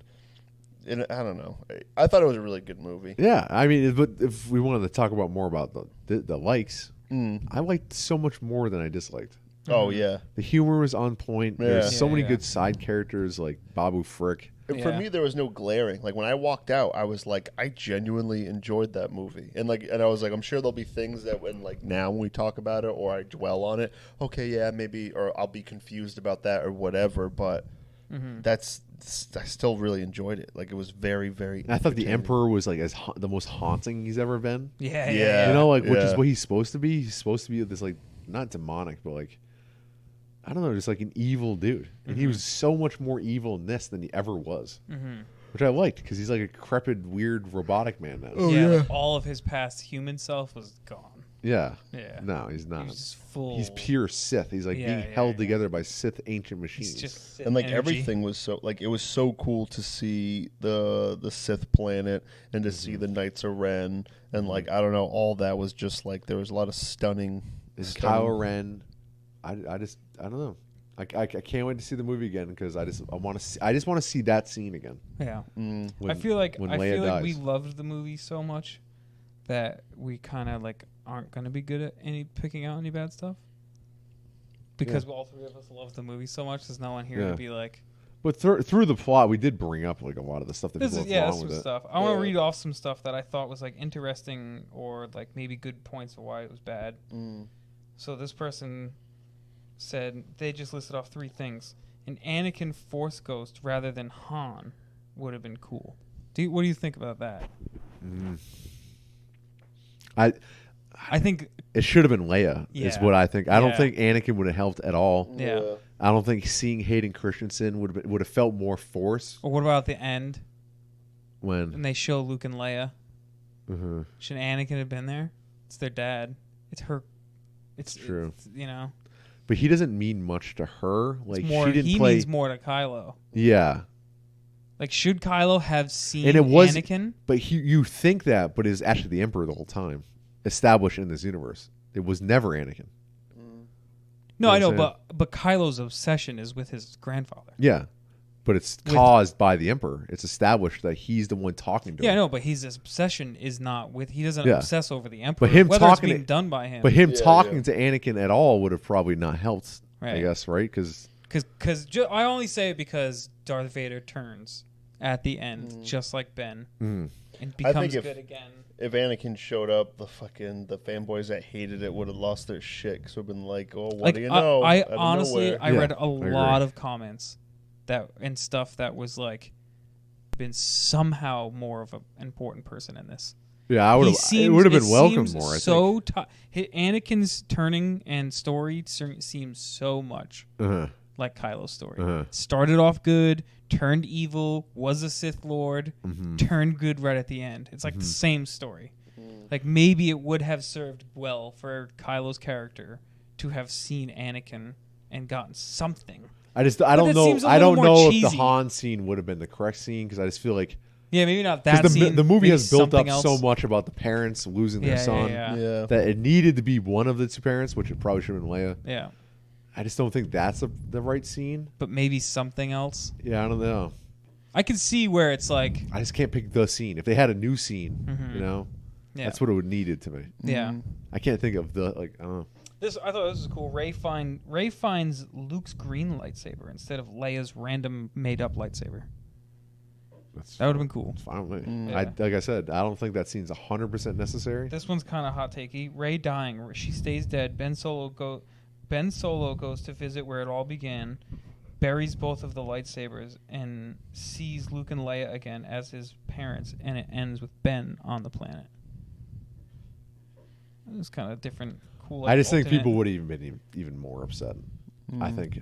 Yeah. Than Rey, the character that's been good the whole time. You know, you need a hero to win. It would have taken a lot for just imagine the alternate. Kylo to be able to live. Yeah. Or Ben. Well, just imagine the alternate where he doesn't save her. Yeah.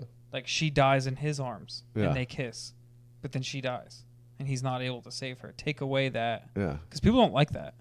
Yeah. That everyone's just saving everyone, like just healing everything with my force. Yeah. Because also they haven't shown they haven't shown Kylo Ren that he can even do that power. Yeah. Just because it's established doesn't mean he can just do it. Yeah. It would, if you were writing it, you would probably not come up with that and be like, oh, the sensible thing is that Rey dies. Yeah. In that scene, they do set it up where but I feel like they thought like, okay, but we can't have Rey die. Exactly. It has to be her. Yeah. So, she's got to carry the torch. So I can see that. Yeah. And then here's another thing. I really wished it was Anakin who appeared to Rey on Ankh-2 and not Luke. Very disappointing that the Chosen One never made an appearance except for his voice. Would have loved to see Obi-Wan and Anakin standing side by side, but that might be too much to ask. And then it says, he should have appeared to Kylo in the indoor scene. Having him talk to his memory of his father was a halfway attempt to get around Han Solo not being a Force ghost, which we did point out. And then someone comments, I mean, I did save this because I thought it was a good point, but you already brought it up. I have a very good feeling that scene was meant for Leia before Carrie Fisher passed away. So, was another one. This I thought was it kind of plays on it, but I thought it was a good point. This film makes it so that Anakin isn't the Chosen One anymore. He's not really important anymore. He didn't succeed in defeating the Sith because the person he gave his life to defeat magically survived, and now the true Jedi, Rey, can be the one to defeat him. That's one of the biggest problems with this film. It invalidates episodes 1 through 6. Not just the prequels. Because if you the whole storyline is the Anakin Darth Vader storyline. I think that's a lot too to the original fanboys have a hard time with it because it's like what they maybe loved and saw for the first time, like Darth Vader being that. Yeah. They kind of take away from that. Anakin's rise and fall was truly, and then rise again was truly the through line of the first 6. Yeah. Mm-hmm. So like, how does this new trilogy truly tie into that theme? Or even show respect to it? Yeah, they kind of don't. They kind of don't. They kind of throw away Anakin. They kind of do, and because like it's hard to pick something. The only thing left with Darth Vader is that it's Kylo Ren, not even Ben. It's Kylo Ren's obsession. Yeah, but then with his grandfather. But then they void that with Palpatine saying, "No, it was me the whole time." He's gone. So it's like that kind of sucks because I think out of the whole prequels, like Anakin's the best part of it. You know, like the first Obi-Wan is awesome and probably the best, but I mean, Anakin, the first 6 definitely feel more as a tie. You know, they feel tied together more than these 3 do. Mm-hmm. You know, it's really a new chosen one. It's new. Yeah, and like I mean, they did say the Emperor or Palpatine was controlling the thoughts of him talking to his grandfather, Darth Vader. It would have been better too if they did bring in Anakin or like Darth Vader back around, and they did it in a way of like him, like you realize the connection that Kylo felt wasn't the dark side of him; it was the light side of him at the end. That would have been cool. Come through. Yeah, because nobody other than Luke knows that Darth Vader turned back to Anakin at the end. Yeah, like did he they have did he that make helmet, that public you know? knowledge? Probably not, because it's kind of private. He probably told Leia. Yeah, but he probably told Leia, maybe Han.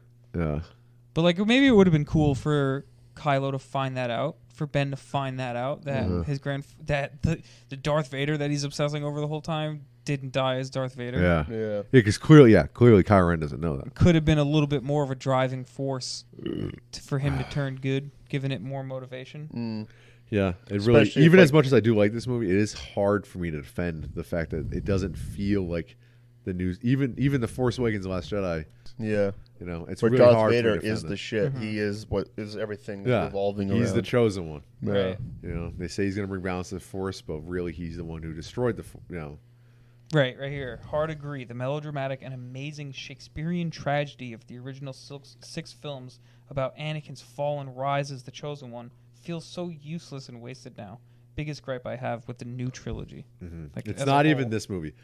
As much as I like it, like I said, it's really hard for me. Even Force Awakens or Last Jedi, if you actually use that negative, you can literally use both of those 2 movies. And then this person says that whole thing, coupled with the fact that this movie literally leaves us with the exact same ending as Return of the Jedi. The galaxy is literally in the same state. Yeah, in shambles. Yeah. It's like, and like another they defeated the Empire and then left the fucking thing as it is. It's like they've defeated the Last Order and now it's like who was everything's it up for grabs. Wait. Oh no, it was the Mandalorian episode.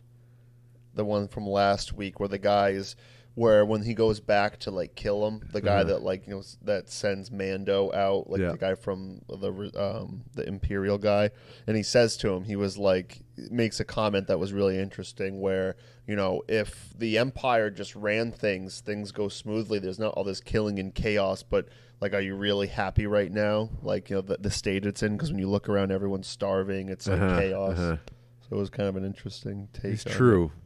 It really is back to the way it was. Like it's back to being in shambles. Yeah, nothing got fixed. And even the ways of the Force thing get really fixed. It's not like she established a new way of life where good and bad, there is no good and bad. It's just gray. At the end of the movie when she was burying the lightsabers was like, I felt like I was like, oh, I get it.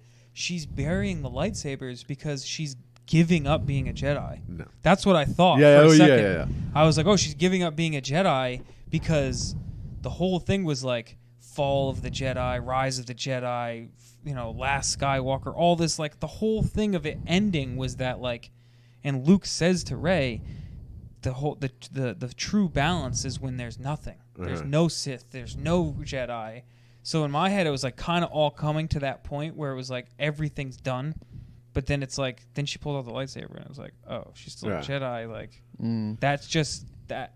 It's like the Avengers, where it's like their power invites conflict. Yeah. So it's now if she never remains gonna end. she remains a Jedi, that invites a new villain. Mm. It was kind of weird seeing Rey go around using Force healing so casually, and then still being on the light side all along. Anakin literally turned into Darth Vader just looking for the ability to Force heal people. Like, if Anakin could have just Force healed, then he would have been like, I never need to turn back. But I kind of blame that on just George where Lucas. Star Wars is now, where they're kind of just like creating new things. Mm-hmm. You know, like they gave Baby Yoda the ability. They opened up the book. They opened it up to like they're just trying to create new things. Well, that's because Anakin was a warrior class, and warriors can't heal. Rey is a priest/hero class. That's obviously a joke, but then someone says it's like some sort of Jedi consular. She even pulls out the yellow saber, and then that's when like that whole coloring of the lightsabers comes in. Because if you like look it up, it's like, what is it? Why is it yellow? And I mean, like the whole thing is like Jedis go and get their own kyber crystal. You know what I mean? Like if you play the game, it kind of happens in the game a little bit. But like you go and get your own kyber crystal, and you're supposed to like force self to your kyber crystal. Like that's how it works, and then that's what gives it its color. So like Mace Windu having a purple like actually meant something. Yeah. Because he dabbled in dark side. That was like a known thing that Mace Windu. That's why he was so concerned when he heard Anakin bringing up dark side. He was like, like I'm supposed to be the guardian on the dark side views in terms of the Jedi, and that kind of reflects on his purple lightsaber. Is that he's mixed? It's not red. It's not blue or green. It's purple. It's somewhere in the middle.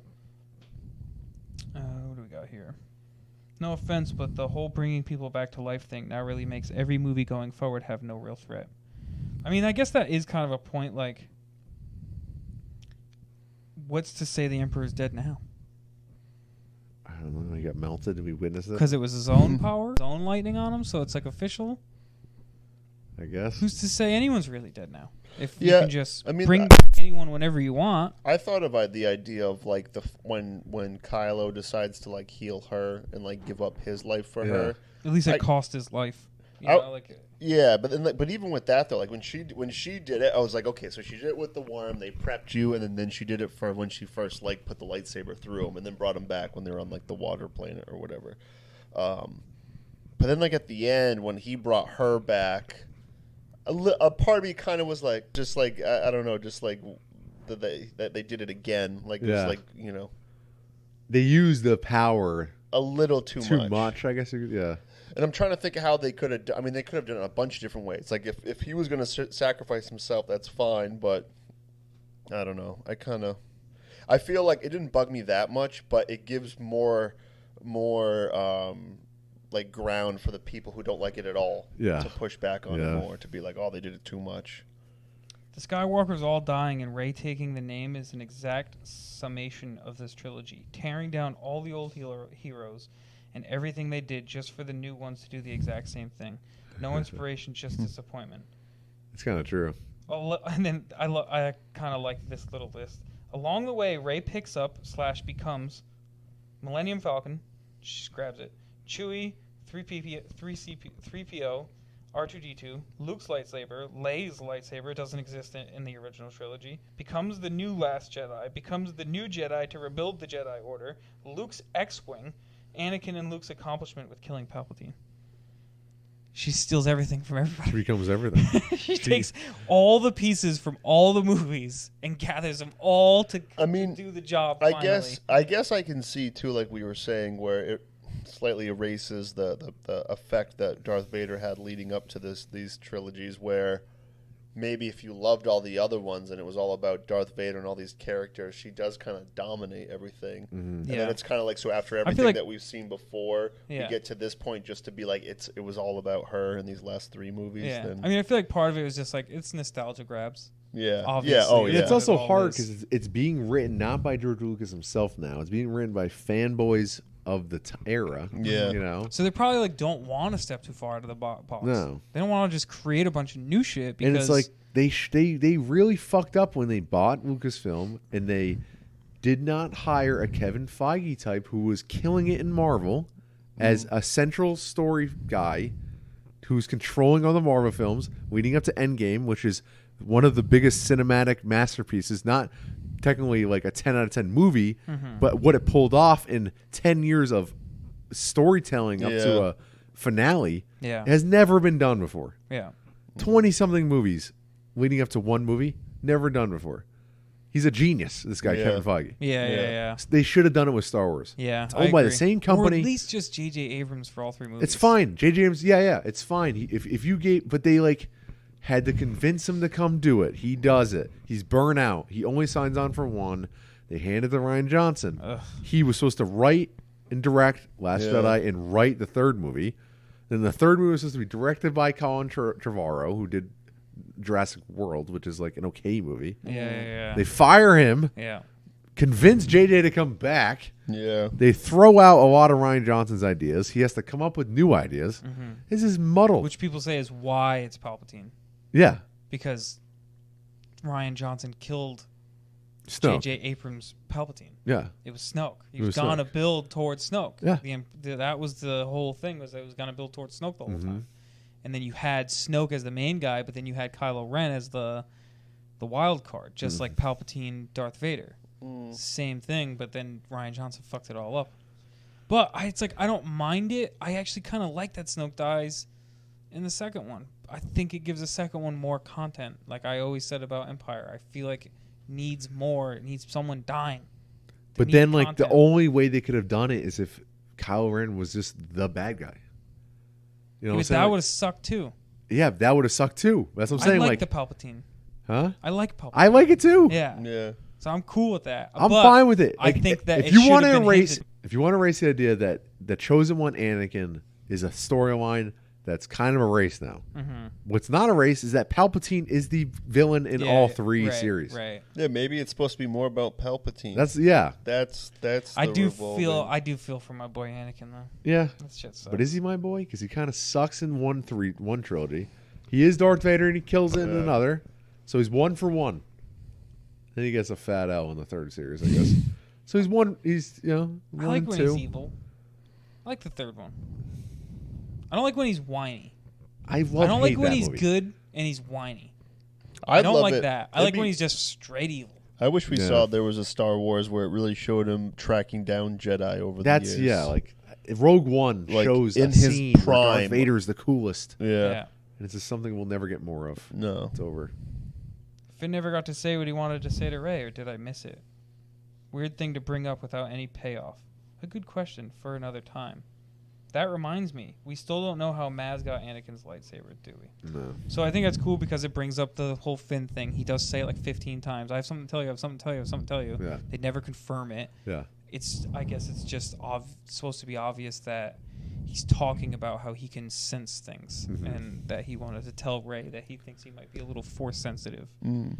And I mean, I think it's just some of the stuff where people are pointing out like, well, Maz said we were gonna fucking find out how she got the thing, and like this movie just doesn't explain anything. Yeah. You know what I mean? It's like, okay, I guess. Like It's just focus on the 3rd movie is just so focused on new things. That's what Yeah. people have a problem with. you have to be able to just say, okay, they got lucky over and over again. You know?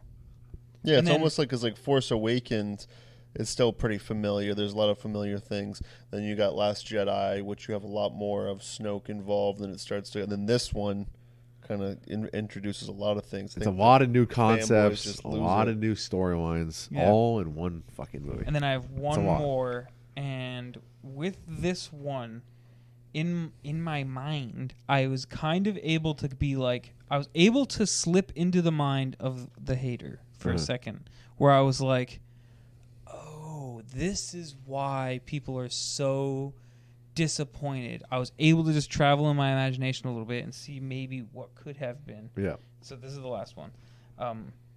Not having a Finn subplot where he broadcasts a Captain America Winter Soldier type I'm willing to bet I'm not style speech to all the stormtroopers is a massive waste of potential. What a character arc that could have been. Imagine seeing hundreds of stormtroopers take off their helmets and just being normal people like Finn and turning on the Sith troopers to fight alongside the Resistance, finally standing up to those that indoctrinated them and enslaved them as children. Him wanting to liberate troopers should have been his arc from the very beginning. Seriously, the first thing that gets him to switch was seeing a fellow stormtrooper die. and setup is exactly what I wanted out of this trilogy. Something that was new and explored a different aspect of the universe. Instead, we just got a safe rehash of everything. That's where in my head I was like able to like imagine a trilogy based around Finn being a defected stormtrooper. Imagine that. Imagine where it's him. He lays down his gun. He sees a fellow stormtrooper die. You gain an identity to stormtroopers. Like, they're just people too. And then I was like, oh, okay, this is what people mean. But when they say they wanted something different, like they just didn't want the same Rise of a Jedi story. That's what they didn't want. They wanted something different. Yeah. And I can see where people can. But then it wouldn't be episode 7, 8, and 9. How would Finn liberating stormtroopers tie into the one Anakin? That'd be even worse, I think. I mean, I'm sure writers, as a side plot, as the Finn we got in the first one, if it led up to him doing all that, I 100% agree. Yeah. Awesome side plot. Because they fucked up the Finn side plot. In the second one, he's battling fucking animal rights. In the third one, he's trying to tell Rey something. In the third one, he's trying to tell Rey something for half the movie. And in the other half of the movie, he's like meeting a new character who might have the same backstory as him. That was like the one redeeming thing of his storyline was like, oh, he should have been doing this shit the whole time. Yeah. Should have been groups of stormtroopers that turned good the whole time. That's what his thing should have been. If they had done, I don't know what they could have done. I really he should don't have know. Like basically we're rewriting this whole thing now, which is hard to do because it's I know, but this is why people hate it. It's gonna be haters no matter what.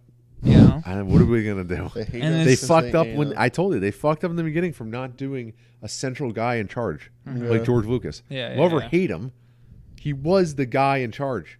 To make all these hard decisions. Yeah, but this is something that I can agree with. Yeah. Where I'm like, oh yeah, I guess you're kind of right. Finn's arc was wasted. Yeah. On a half-assed love story that turns into at least a beautiful friendship. Like not the love turned into it, but like his arc basically just turned into him being Rey's friend. But that I can just go back and that starts in the beginning. You know, that starts in Force Awakens. They fucked it up. Right. Yeah. But I want to go back to what you said, how like that wouldn't make it episode 7, 8, and 9. So like you don't think they can do a trilogy that's not a Rise of Jedi story? Oh, not within the Skywalker Saga. They can do a new one about Finn. Yeah. You know, liberating stormtroopers. Yeah, but when the Force Awakens, that would have been a cool trailer. I mean, trilogy. But like, how would that tie into this saga? Was it always confirmed that it was the Skywalker Saga? Yeah. This is episode. Since the Force Awakens. Yeah, this is episode 7, 8, and 9. Part of this saga. It's over now. They're not doing 10, 11, and 12. They're doing new stories now. Yeah. Like a new trilogy about new characters. Like this shit's over. Like right. Which is fine. They honestly should have done.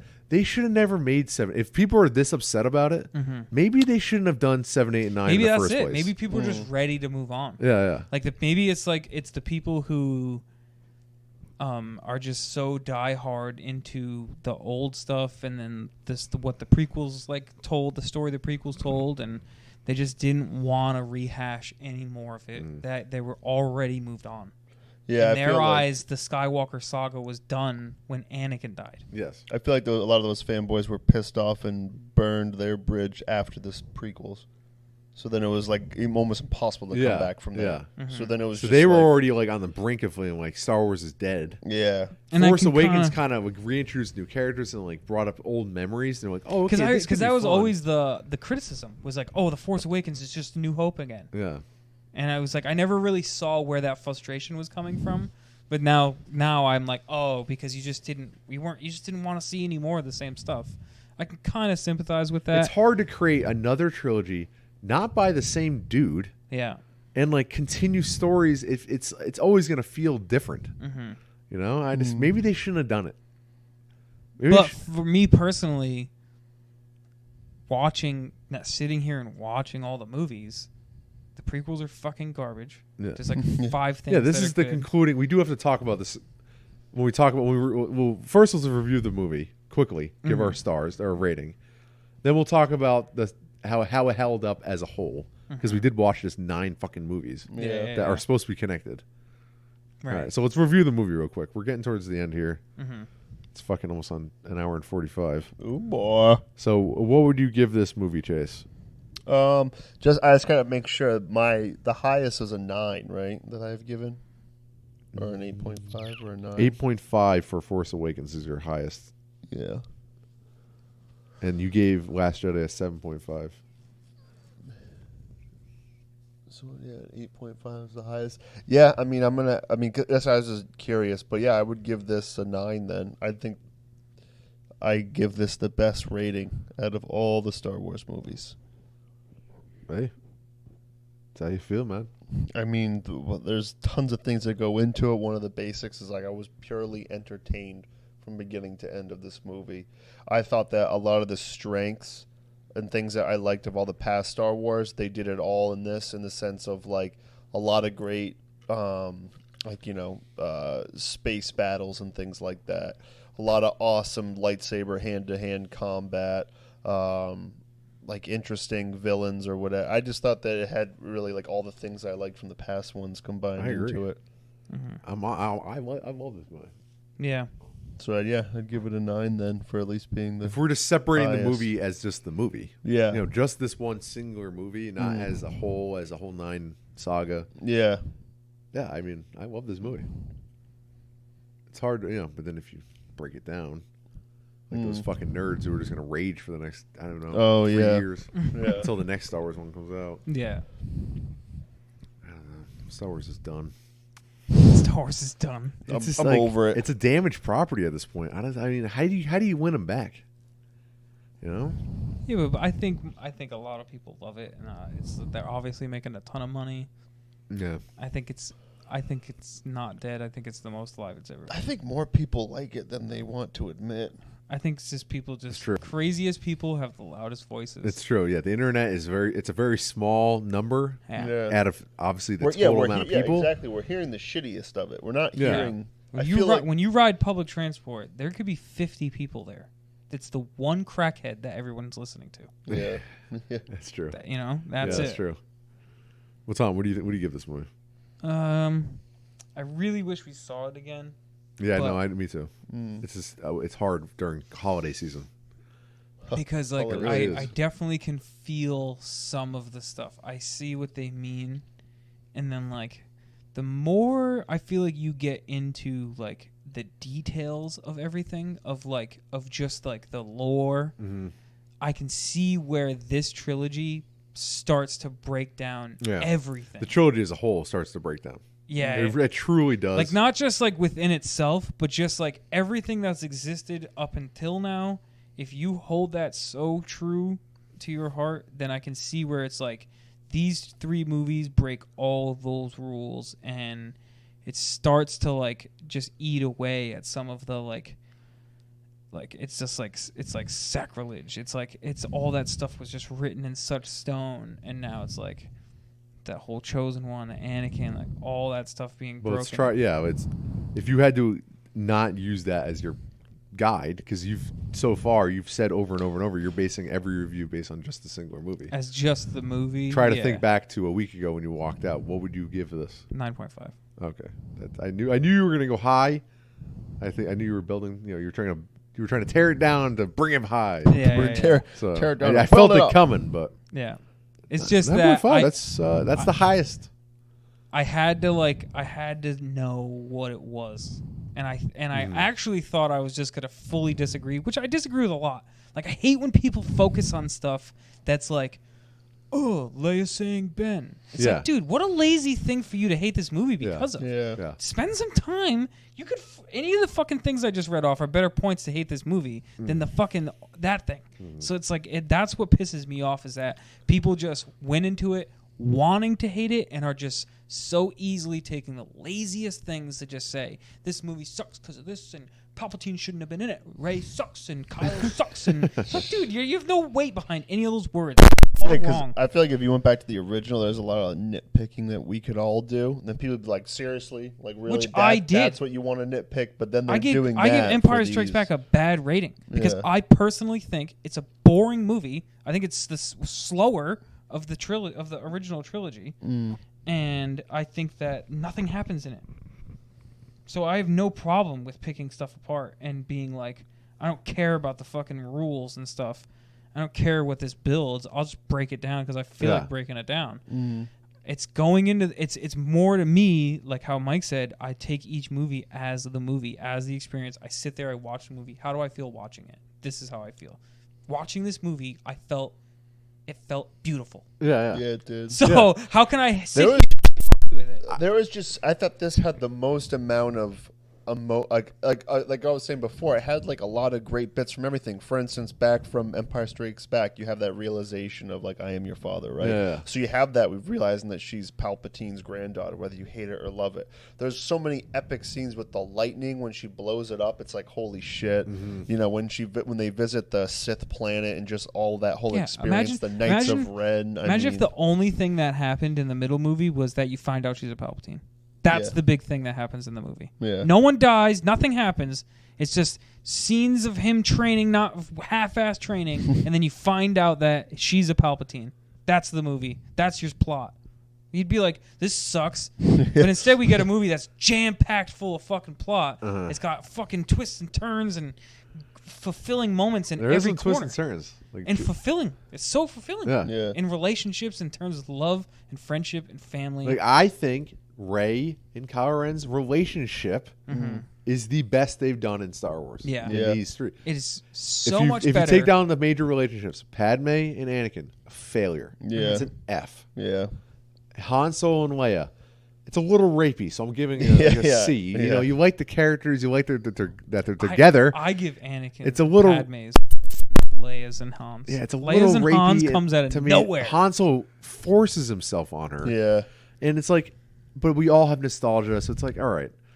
But then, like, I think about fucking Rey and Kylo. I think it's perfect. Yeah, the linking A+. scenes, that common thing of them being linked by the Force and talking to each other, and then how it slowly built and how it was like anger at first. Yeah. Then it was like curiosity where they like wanted to learn more about each other. Then they just felt drawn to each other. And then just the physical building of it where he's got the moisture on his face from her being near the ocean, and then he grabs the necklace, and then they're able to the climax of it where they're able to pass a lightsaber through it. It's all so perfectly built and so gradually brought to you. Force Awakens, he's like, who's this girl? He's like really interested. Like, why is who? Like, I'm supposed to only be the last. Yeah. You know, like, he thinks he's the last literal bad. Someone with a lightsaber.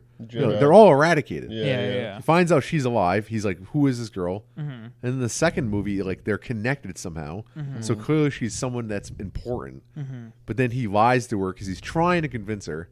Like, he tells her she's a nobody because he's trying to get her to take his hand. Yeah. You know, he's trying to take away all hope. and that's why I like why she is a someone. She is a Palpatine. Me too. Yeah, me too. Because she's powerful, number one. Yeah, see, Let's not forget how powerful she is. I like that too when they made her a Palpatine, because a lot of people had pushed back in Force Awakens and then even Last Jedi, especially Force Awakens, how powerful she. How could she just pick that up and fight him and stuff? Well, they explained it pretty friggin' well that the most powerful, Sith in recent years. It's her granddaughter. In the last, I don't know how many Star Wars years. Yeah. But I mean, for centuries, there's only been 2 Sith at one point in time. Yeah. And he's been one for a long ass time. Right. And he's been around through it all. But people would rather her be nothing. Yeah, they'd rather her just be nothing? Yeah. Like, what? And that the Force chose her because she's so pure. See, that because she's nothing. Yeah. Which is okay. That was cool for the time being. Yeah, we thought that for a period of time. It was established that Anakin was born out of the Force. Yeah, she wasn't even as much as Anakin, who at least had a mother. Yeah. And had a home and had hobbies and was able to have friends and stuff.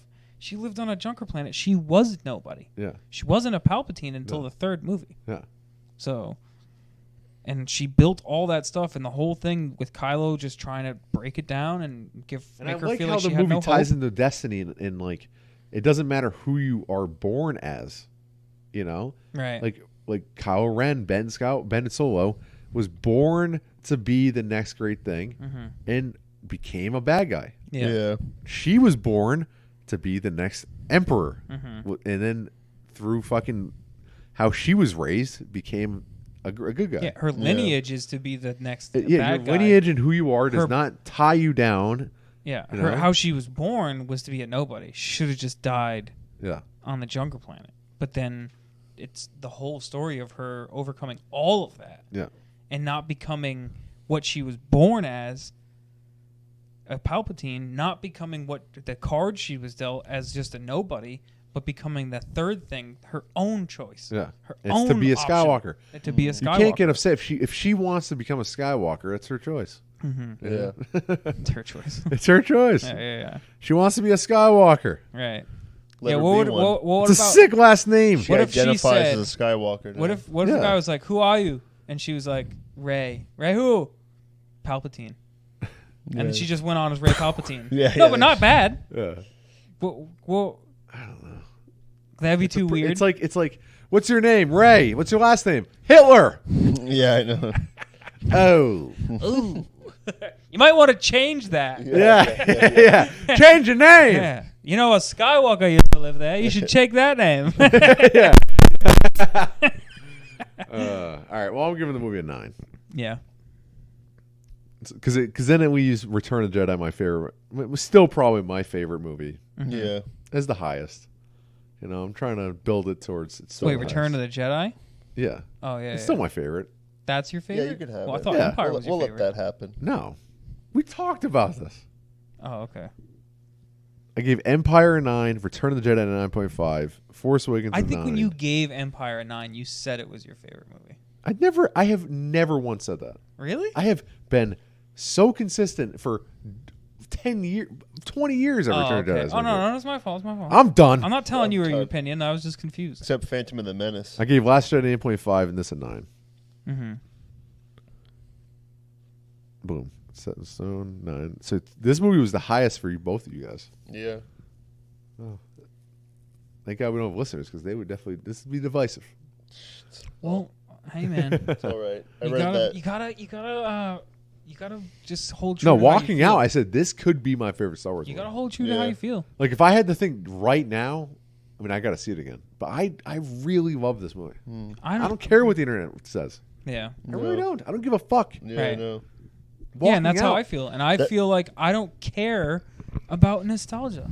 I don't care. Rewatching these movies has killed nostalgia for me. Yeah. I don't feel as much as nostalgia. Yeah, as I used I'm not to. going to sit here and try to convince myself that one of the old movies from the 70s or 80s is better than these when I got to be like, I got to excuse so many things for those movies. Yeah. And then these movies, like A New Hope is boring. Like I felt Yeah. bored. And I'm not like a most knowledgeable Star Wars fan, but I'm a Star Wars fan. Yeah. New Hope I felt was, bored. A New during Hope was so clunky. Yes. It was like Yes. from scene to scene. But like for me to sit here and say that's better than this just because of nostalgia and like not it being fair. considered a top 5 movie of all time. Yeah. True. It's just It's not not. true. I'm not going to sit here and lie to you guys. It's just My audience. not Our true. audience. Yeah. We're not going to lie to you. Not going full hipster and just No. just because it's old. I'm into the new. Yeah. And then the other big thing that I hate when people say is that Rey is so powerful. She has no business being this powerful. Why is she so fucking good at why is she be able to fight Kylo Ren? All this stuff. And my strong point this whole time has been sit down, put on A New Hope, and you tell me who Luke Skywalker is. Because I will tell you now, and there's a kid I work with who loves the original trilogy, hates the fucking prequels, saw Force Awakens and was like, I'm all set. And then was like, I'm not watching these movies. And then I was like, somebody was talking about Star Wars and they were like, oh, I liked the new one. And then the kid was like, are you serious? Oh, isn't it fucking horrible? He didn't see it. So then I was like, that's another thing. and this is smart. This dude, he's a smart kid, you know. And I was like, so I had to pull him aside, and I was like, did you see the new one? And he was like, no. And I was like, so how do you know it sucks? And he was like, because it's just universally known it sucks. And I was like, how do you know that? You haven't seen it. Yeah. And I was like, are you a Star Wars fan? And then that's when he told me, he's like, oh, dude, I've seen the originals fucking so many times. Blah, blah, blah, blah, blah. The prequels suck. And then I was like breaking it all down with him. And I was like, so why didn't you like Force Awakens? And he was like, oh, it's the same shit over again, yada, yada, yada. But I was like, dude, So then I told him, I'm like, you know the first scene with Luke Skywalker ever, he's playing with toys. You know that, right? Because he made the point, was Luke Skywalker is way more badass. And I was like, you know he was playing with toys, right? You know how goofy and like not cool he is, right? And he's like, what do you mean? I'm like, the first scene with him, he's sitting there, he's holding a toy X-Wing and a toy something else. He's going, psh, psh, psh, psh, psh, and he's making fucking sound effects. He's playing with toys like a child. You didn't remember the scene? And he was like, oh shit, is that really the first scene? And I was like, yeah. And he was like, oh. And I was like... So this kid hasn't seen a Star Wars A New Hope in probably... He's blinded by nostalgia. 20 years. Yeah. He's blinded by nostalgia. He's just going off his nostalgia. Yeah. And I was like, and so you take... What's his whole thing? He lives on a fucking farm with his fucking... Moisture farm. On a moisture farm in the desert. He harvests water. He harvests water. He cultivates... water. Cultivates dewdrops. And he lives on a farm. He's got an aunt and an uncle who take care of him, who have clothed him, who have woken him up for school every morning and fed him his dinners. He goes to school. And then he wants to... What does he want to do? He wants to leave for pilot school. That's his whole thing. Yeah. And he's like, no, you got to stay and farm moisture for another year. I need your help here. And he's like, playing with toys. That's where he comes from. Now let's go to where Rey comes from.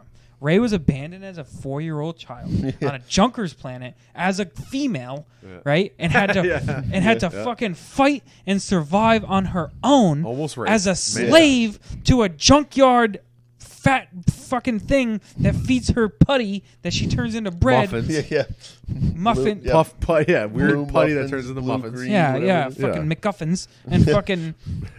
And she had to do that. She had to learn how to salvage the land and the parts off the fucking war-ridden planet and sell that shit for food. And she has that staff. She already had a weapon. Luke didn't even already have a weapon that he established as his weapon. She's got a weapon that she continues to use until the third movie.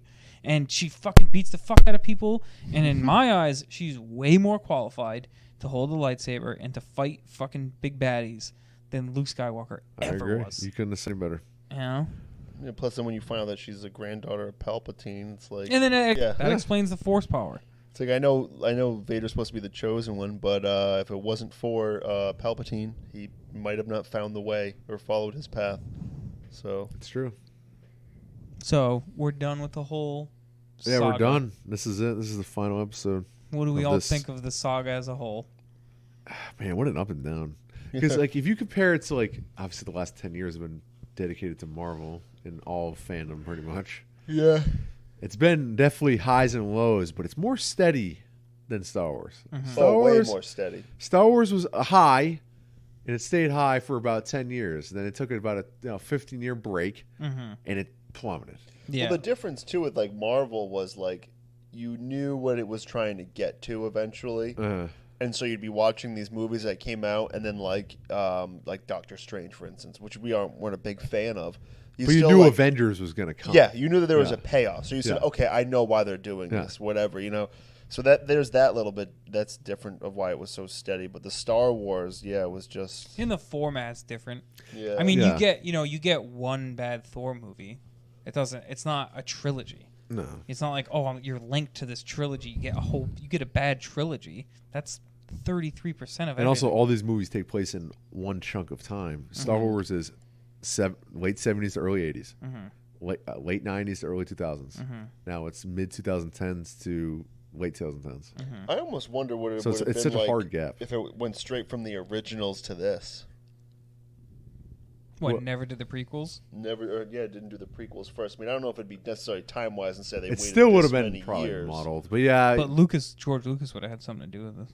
Yeah. Yeah. Oh, yeah. Because if he never did all that. If he never did the prequels, Star Wars would still be in like high regard, coming off Return of the Jedi. You know, like Star Wars would have been looked at. He would have had a lot more. But the age gap. No, because we're in such a nostalgia reboot culture now. Yeah. That they probably would have they would have done Star Wars if they never did the prequels in more about 30 years. I'm just saying, like, if people didn't have a bad taste in their mouth before going into the, you know what I mean? I wonder what it would have been like, how much they would have hated on it. Yeah, because it's hard because they had a bad taste in their mouth because whether you love or hate Revenge of the Sith, there was an overall bad taste in their mouth. Yeah. Yeah. So like Force Awakens had to be a course correction instead of being an original bold piece of media. Yeah. It had to be a course correction. Yeah. Which is why it's a rehash. Yeah. Which then kind of sets it in a weird course.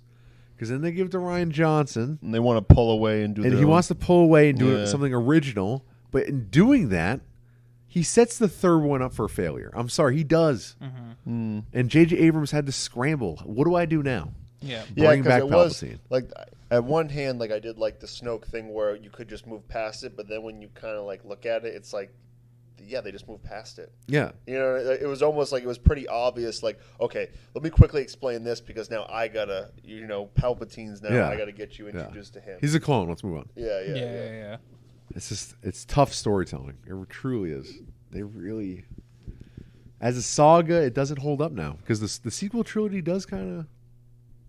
Yeah, as a saga. I do kind of see where the first this 6 trilogy do hold up as a complete story. Yeah. Third one, it definitely introduces new stuff. Because the prequels stayed way more in line. Yeah, even though visually it doesn't look like they're connected. They do hold the same themes. Yeah.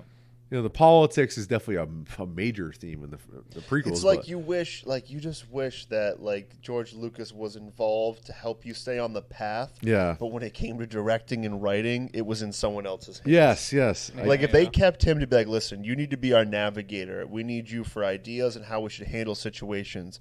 You give us that, then we will tell them how to act. I don't think he's that type of guy. Yeah. Oh no. So now we're creating a new human being because I don't. Yeah, but think that's he's what that. the fans.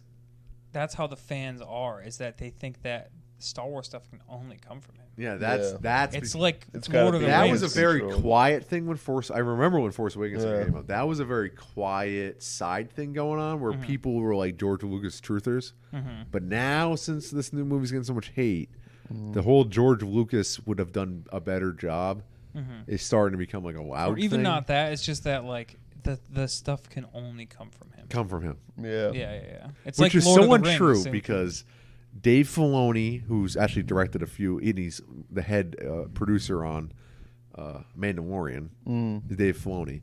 He did the Clone Wars, Rebels, which are in very high regards for Star Wars fans. It offered some of the biggest world building Star Wars has seen in the last 20 years. Yeah. Was from Dave Filoni, this guy who's not George Lucas. Right. Yeah. Right. George Lucas, yes, he created Star Wars and then had a hand in writing Empire and Return of the Jedi and then doing the prequels. He let a lot of the side shit, the movies, the video games, the cartoons, was not him. Yeah. He did not create any of those things. Yeah, he was just the overlord. Right. So like to say that it only can come from George Lucas is kind of a bold, not true statement. Yeah. Because dude, And when the stuff that does come from him sucks.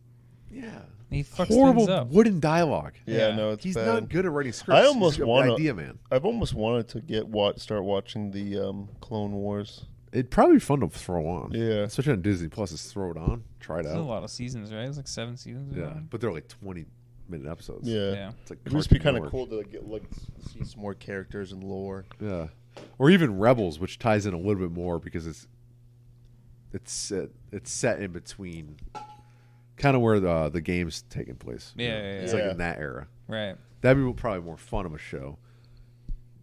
But I don't know. Yeah, as a saga, I can see where it suffers. It sucks because this is the world we live in. You know, Right. we can't rewrite history. And I we can't. feel a little bit bummed out that I love the new trilogy so much, but Yeah. then now I can sit here and say, oh, I see where it... Yeah, it's tough because I think all three of us can say that, even based on our ratings, That that the new trilogy is some of our favorite Star Wars. Yeah. Yeah. But as a saga, Like if you had to choose a trilogy, you would choose it. All three of us would choose this trilogy. probably.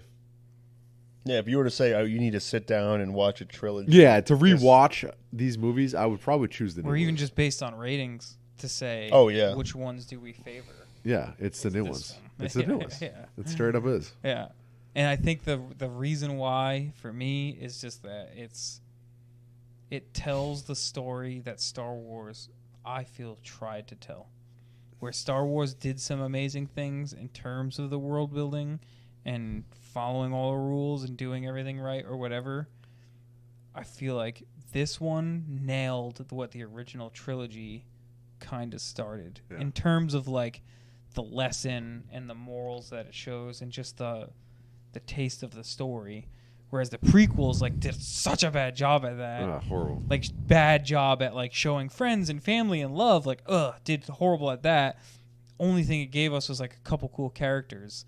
But then this one, I feel like it's just so good where it just makes you love the characters and just their love for each other and just the beautiful story of Rey and Ben's love and Poe being a fucking awesome character and a cool friend and what a great friend. Yeah, and just the stuff they all do together and just the story of it all is just like that's what really nails it for me. I walked out of the movie theater just feeling like I had just watched such a beautiful story, as cheesy as it sounds. Like as this trilogy, not as a saga. Walking out of this movie last week, I felt complete. Mm-hmm. Yeah, I felt like I just watched the conclusion of just this trilogy. I thought it was perfect. Yeah, yep. But as a saga, because that's what people are looking at as. They even in the marketing built it up as the final. I'm not making the title of our podcast isn't made up. Right. Yeah. Like, this movie was built as the final one of the Skywalker Saga. So it's just too much. It was too much build up. Yeah. No, I think that's part of it too. Yeah, it's just too much build up, and it just does some things wrong. It wrongs a little bit of some of the stuff. Mostly Anakin. Yeah. Anakin got fucking thrown in the trash. Yeah. And not even Darth Vader. Even Darth Vader's stuff is all his legacy is still there. It's just Anakin's basically. Poor guy. Poor guy. What a poor man. They'd be cool. I think they'd be cool if the next trilogy. Obviously, it's not going to have anything to do with the Skywalker Saga, but I think it would be cool to do something like where it's like about like a Finn type character or something that's like it's just about something different. It's not about a rise of a Jedi. It's about they need to take a few years off. I mean, not few, probably 3. I think they are taking 3. Yeah, and they just have to start new, so it's less pressure. They need to alleviate the pressure. I would love to eventually to have some kind of like backstory more into the Sith. Yeah, I want to see more in the Sith because some of these other Darth Lords and stuff, or Sith Lords. Because we've always been about the Emperor, which is the through line. Let's deviate away from that. Let's get more into the Sith culture. And they have so much they could do. Let's move away from this. It's over. Yeah, and I'm happy with it. It's fine. Yeah, it'd be cool for an alien too. Yeah, and I want the main character not be a white female or white male. Yeah. Or black male. Or black. It doesn't even matter. I just don't want. I want an alien. I don't want to be the main character. Yeah, human. Just non-human. They can be black, white. I don't give a shit if they're. Well, if their alien race is white, that's fine. Whatever. But just not. Imagine that they just do a white male, but it's an alien. Yeah. Maybe they do a ginger. No, wait, the video game already did that. Oh yeah. Man, that game. It should have had if an alien was the main character of that game, that would have been cool. It would have added a cooler thing to it. Yeah. Just being a ginger is just, and the guy from Shameless too. Yeah. When I came home from the movie, I kind of was like, "Oh man, that's what the game's lacking is the band of heroes. You just don't feel it. Yeah. It just doesn't feel." No. Like Star Wars. Like the pilot tries to be witty and kind of like, come on, I just so don't care about the fucking that black chick and the pilot. No. I so don't care about them. Like when I'm only slightly past the part when you find out that the second sister, when you find out that that's her Padawan, I was like, okay, that's a cool twist. I obviously haven't learned much more about it, but I was like, okay, that's like a twist I didn't see coming. Yeah. So I was like, okay, I'm starting to feel these characters a little bit more, but like. Still not blowing me away. He just feels like it's just so lacking. The characters are so lacking. And I would have just rather it been me on the spaceship alone, doing my own journey. Well, I hope when they do a sequel, they just don't even use that character again. Yeah, they use someone else. Yeah, I just had a hard time getting over him because since he's like an identical version of like that actor. Yeah, I just think of him in Shameless so much. Yeah, it's like hard so much. And me and Heather watched 5 episodes of Shameless today, the new season. Oh yeah, we were binging it, and I see him now, and I'm just like, oh yeah, that guy's a Jedi. Yeah. No, I see a butt fucking gay guy, but yeah, no, that's why him and Mickey. Yeah. Fucking dude, the new season, the first episode, they're like laying in bed in the jail cell because they're in jail, and he like takes a mayonnaise packet and he squirts it on his finger and he like smears it on his ass. You don't see him smear it on the ass, but he implies he does it. He takes the mayonnaise and then he's fucking him. And then he kind of like puts his hand near Mickey's face, and Mickey's like, "Oh!" And he pushes him. He's like, "No more fucking mayonnaise!" Like, oh my god! I was like, "Oh god!" What a way to end this podcast. Yeah. Oh yeah. Shit. Sorry, guys. All right. Well, Star Wars, I love it. Maybe in 3 years we'll be talking about it again. Yeah. I'm ready for something different. Yeah, I think it's time to deviate, make some new characters. Get rid of this whole Skywalker bullshit. Yeah. Let's see some freshness. Because the Mandalorian's proving that you can have characters who aren't. Yeah. Aren't and a even Jedi. Rogue One. It proved that you can do Star Wars without other characters. Without a Jedi. And Solo proved that if you do old characters wrong, it's a fucking big flop. Yeah. Right. So we'll see. Hopefully the next ones are more like Rogue One. Yeah. Because I think looking back, say 10 years from now, I think people are going to look upon Rogue One better than the sequel trilogy. Yeah. Oh yeah. The way it ties in. It ties in more. It's like Star Wars. Yeah. Like they did a better job making that feel like the Star Wars than the sequel trilogy. Even though I think the sequel trilogy is a better story. But it's Rogue funny One feels like Star Wars. If we rolled Rogue One into our ranking, that would be a high ranked one. Maybe for high. me. Because that movie's it's epic and it's also just so Star Wars. We did contemplate doing it. We did. I did bring it up. It's just then we have to bring but it just Solo wasn't. in. It's just not an episode. Yeah. That's the problem. That's why we didn't do it. Yeah. Like Solo, I would have never done. No. I would have. I fought didn't against, really want to. I would have fought against. I it. saw it once. It was enough for me. I did. I remember saying to Mike on the phone, I was like, "Should we do Rogue One because it is part of the story. Yeah. Where Solo's not part of the But story." I like the name, the Skywalker Saga. Yeah, and I it's was just like, I no, kinda- let's keep it to just do the episodes. Yeah. If it doesn't have episode in it, then we're not. Because doing comparing Force Awakens to Rogue One rating wise, it. they're not even the same storyline. Right. It's a side storyline that does impact a movie, but it's not like dealing with the same themes. Yeah. Well, it's sad to see this podcast go. But All we're good on. things come in to an 2 end. weeks, we're on to something fresh. Fresh to death. Talking about news, I guess. Yep. Okay. Make sure you tune in. No, we'll talk about video games and stuff we're actually interested in. Yeah. I'm talking Instead about of Arnold Schwarzenegger's horrible acting in Hercules. the Keanu Reeves' worst movie. Yeah, Generation X or Generation Z. I don't even know what it was. No, Generation Zero. Why? What's that movie called? Generation 1, 2, 3. Oh yeah, that's a Was it? ABC.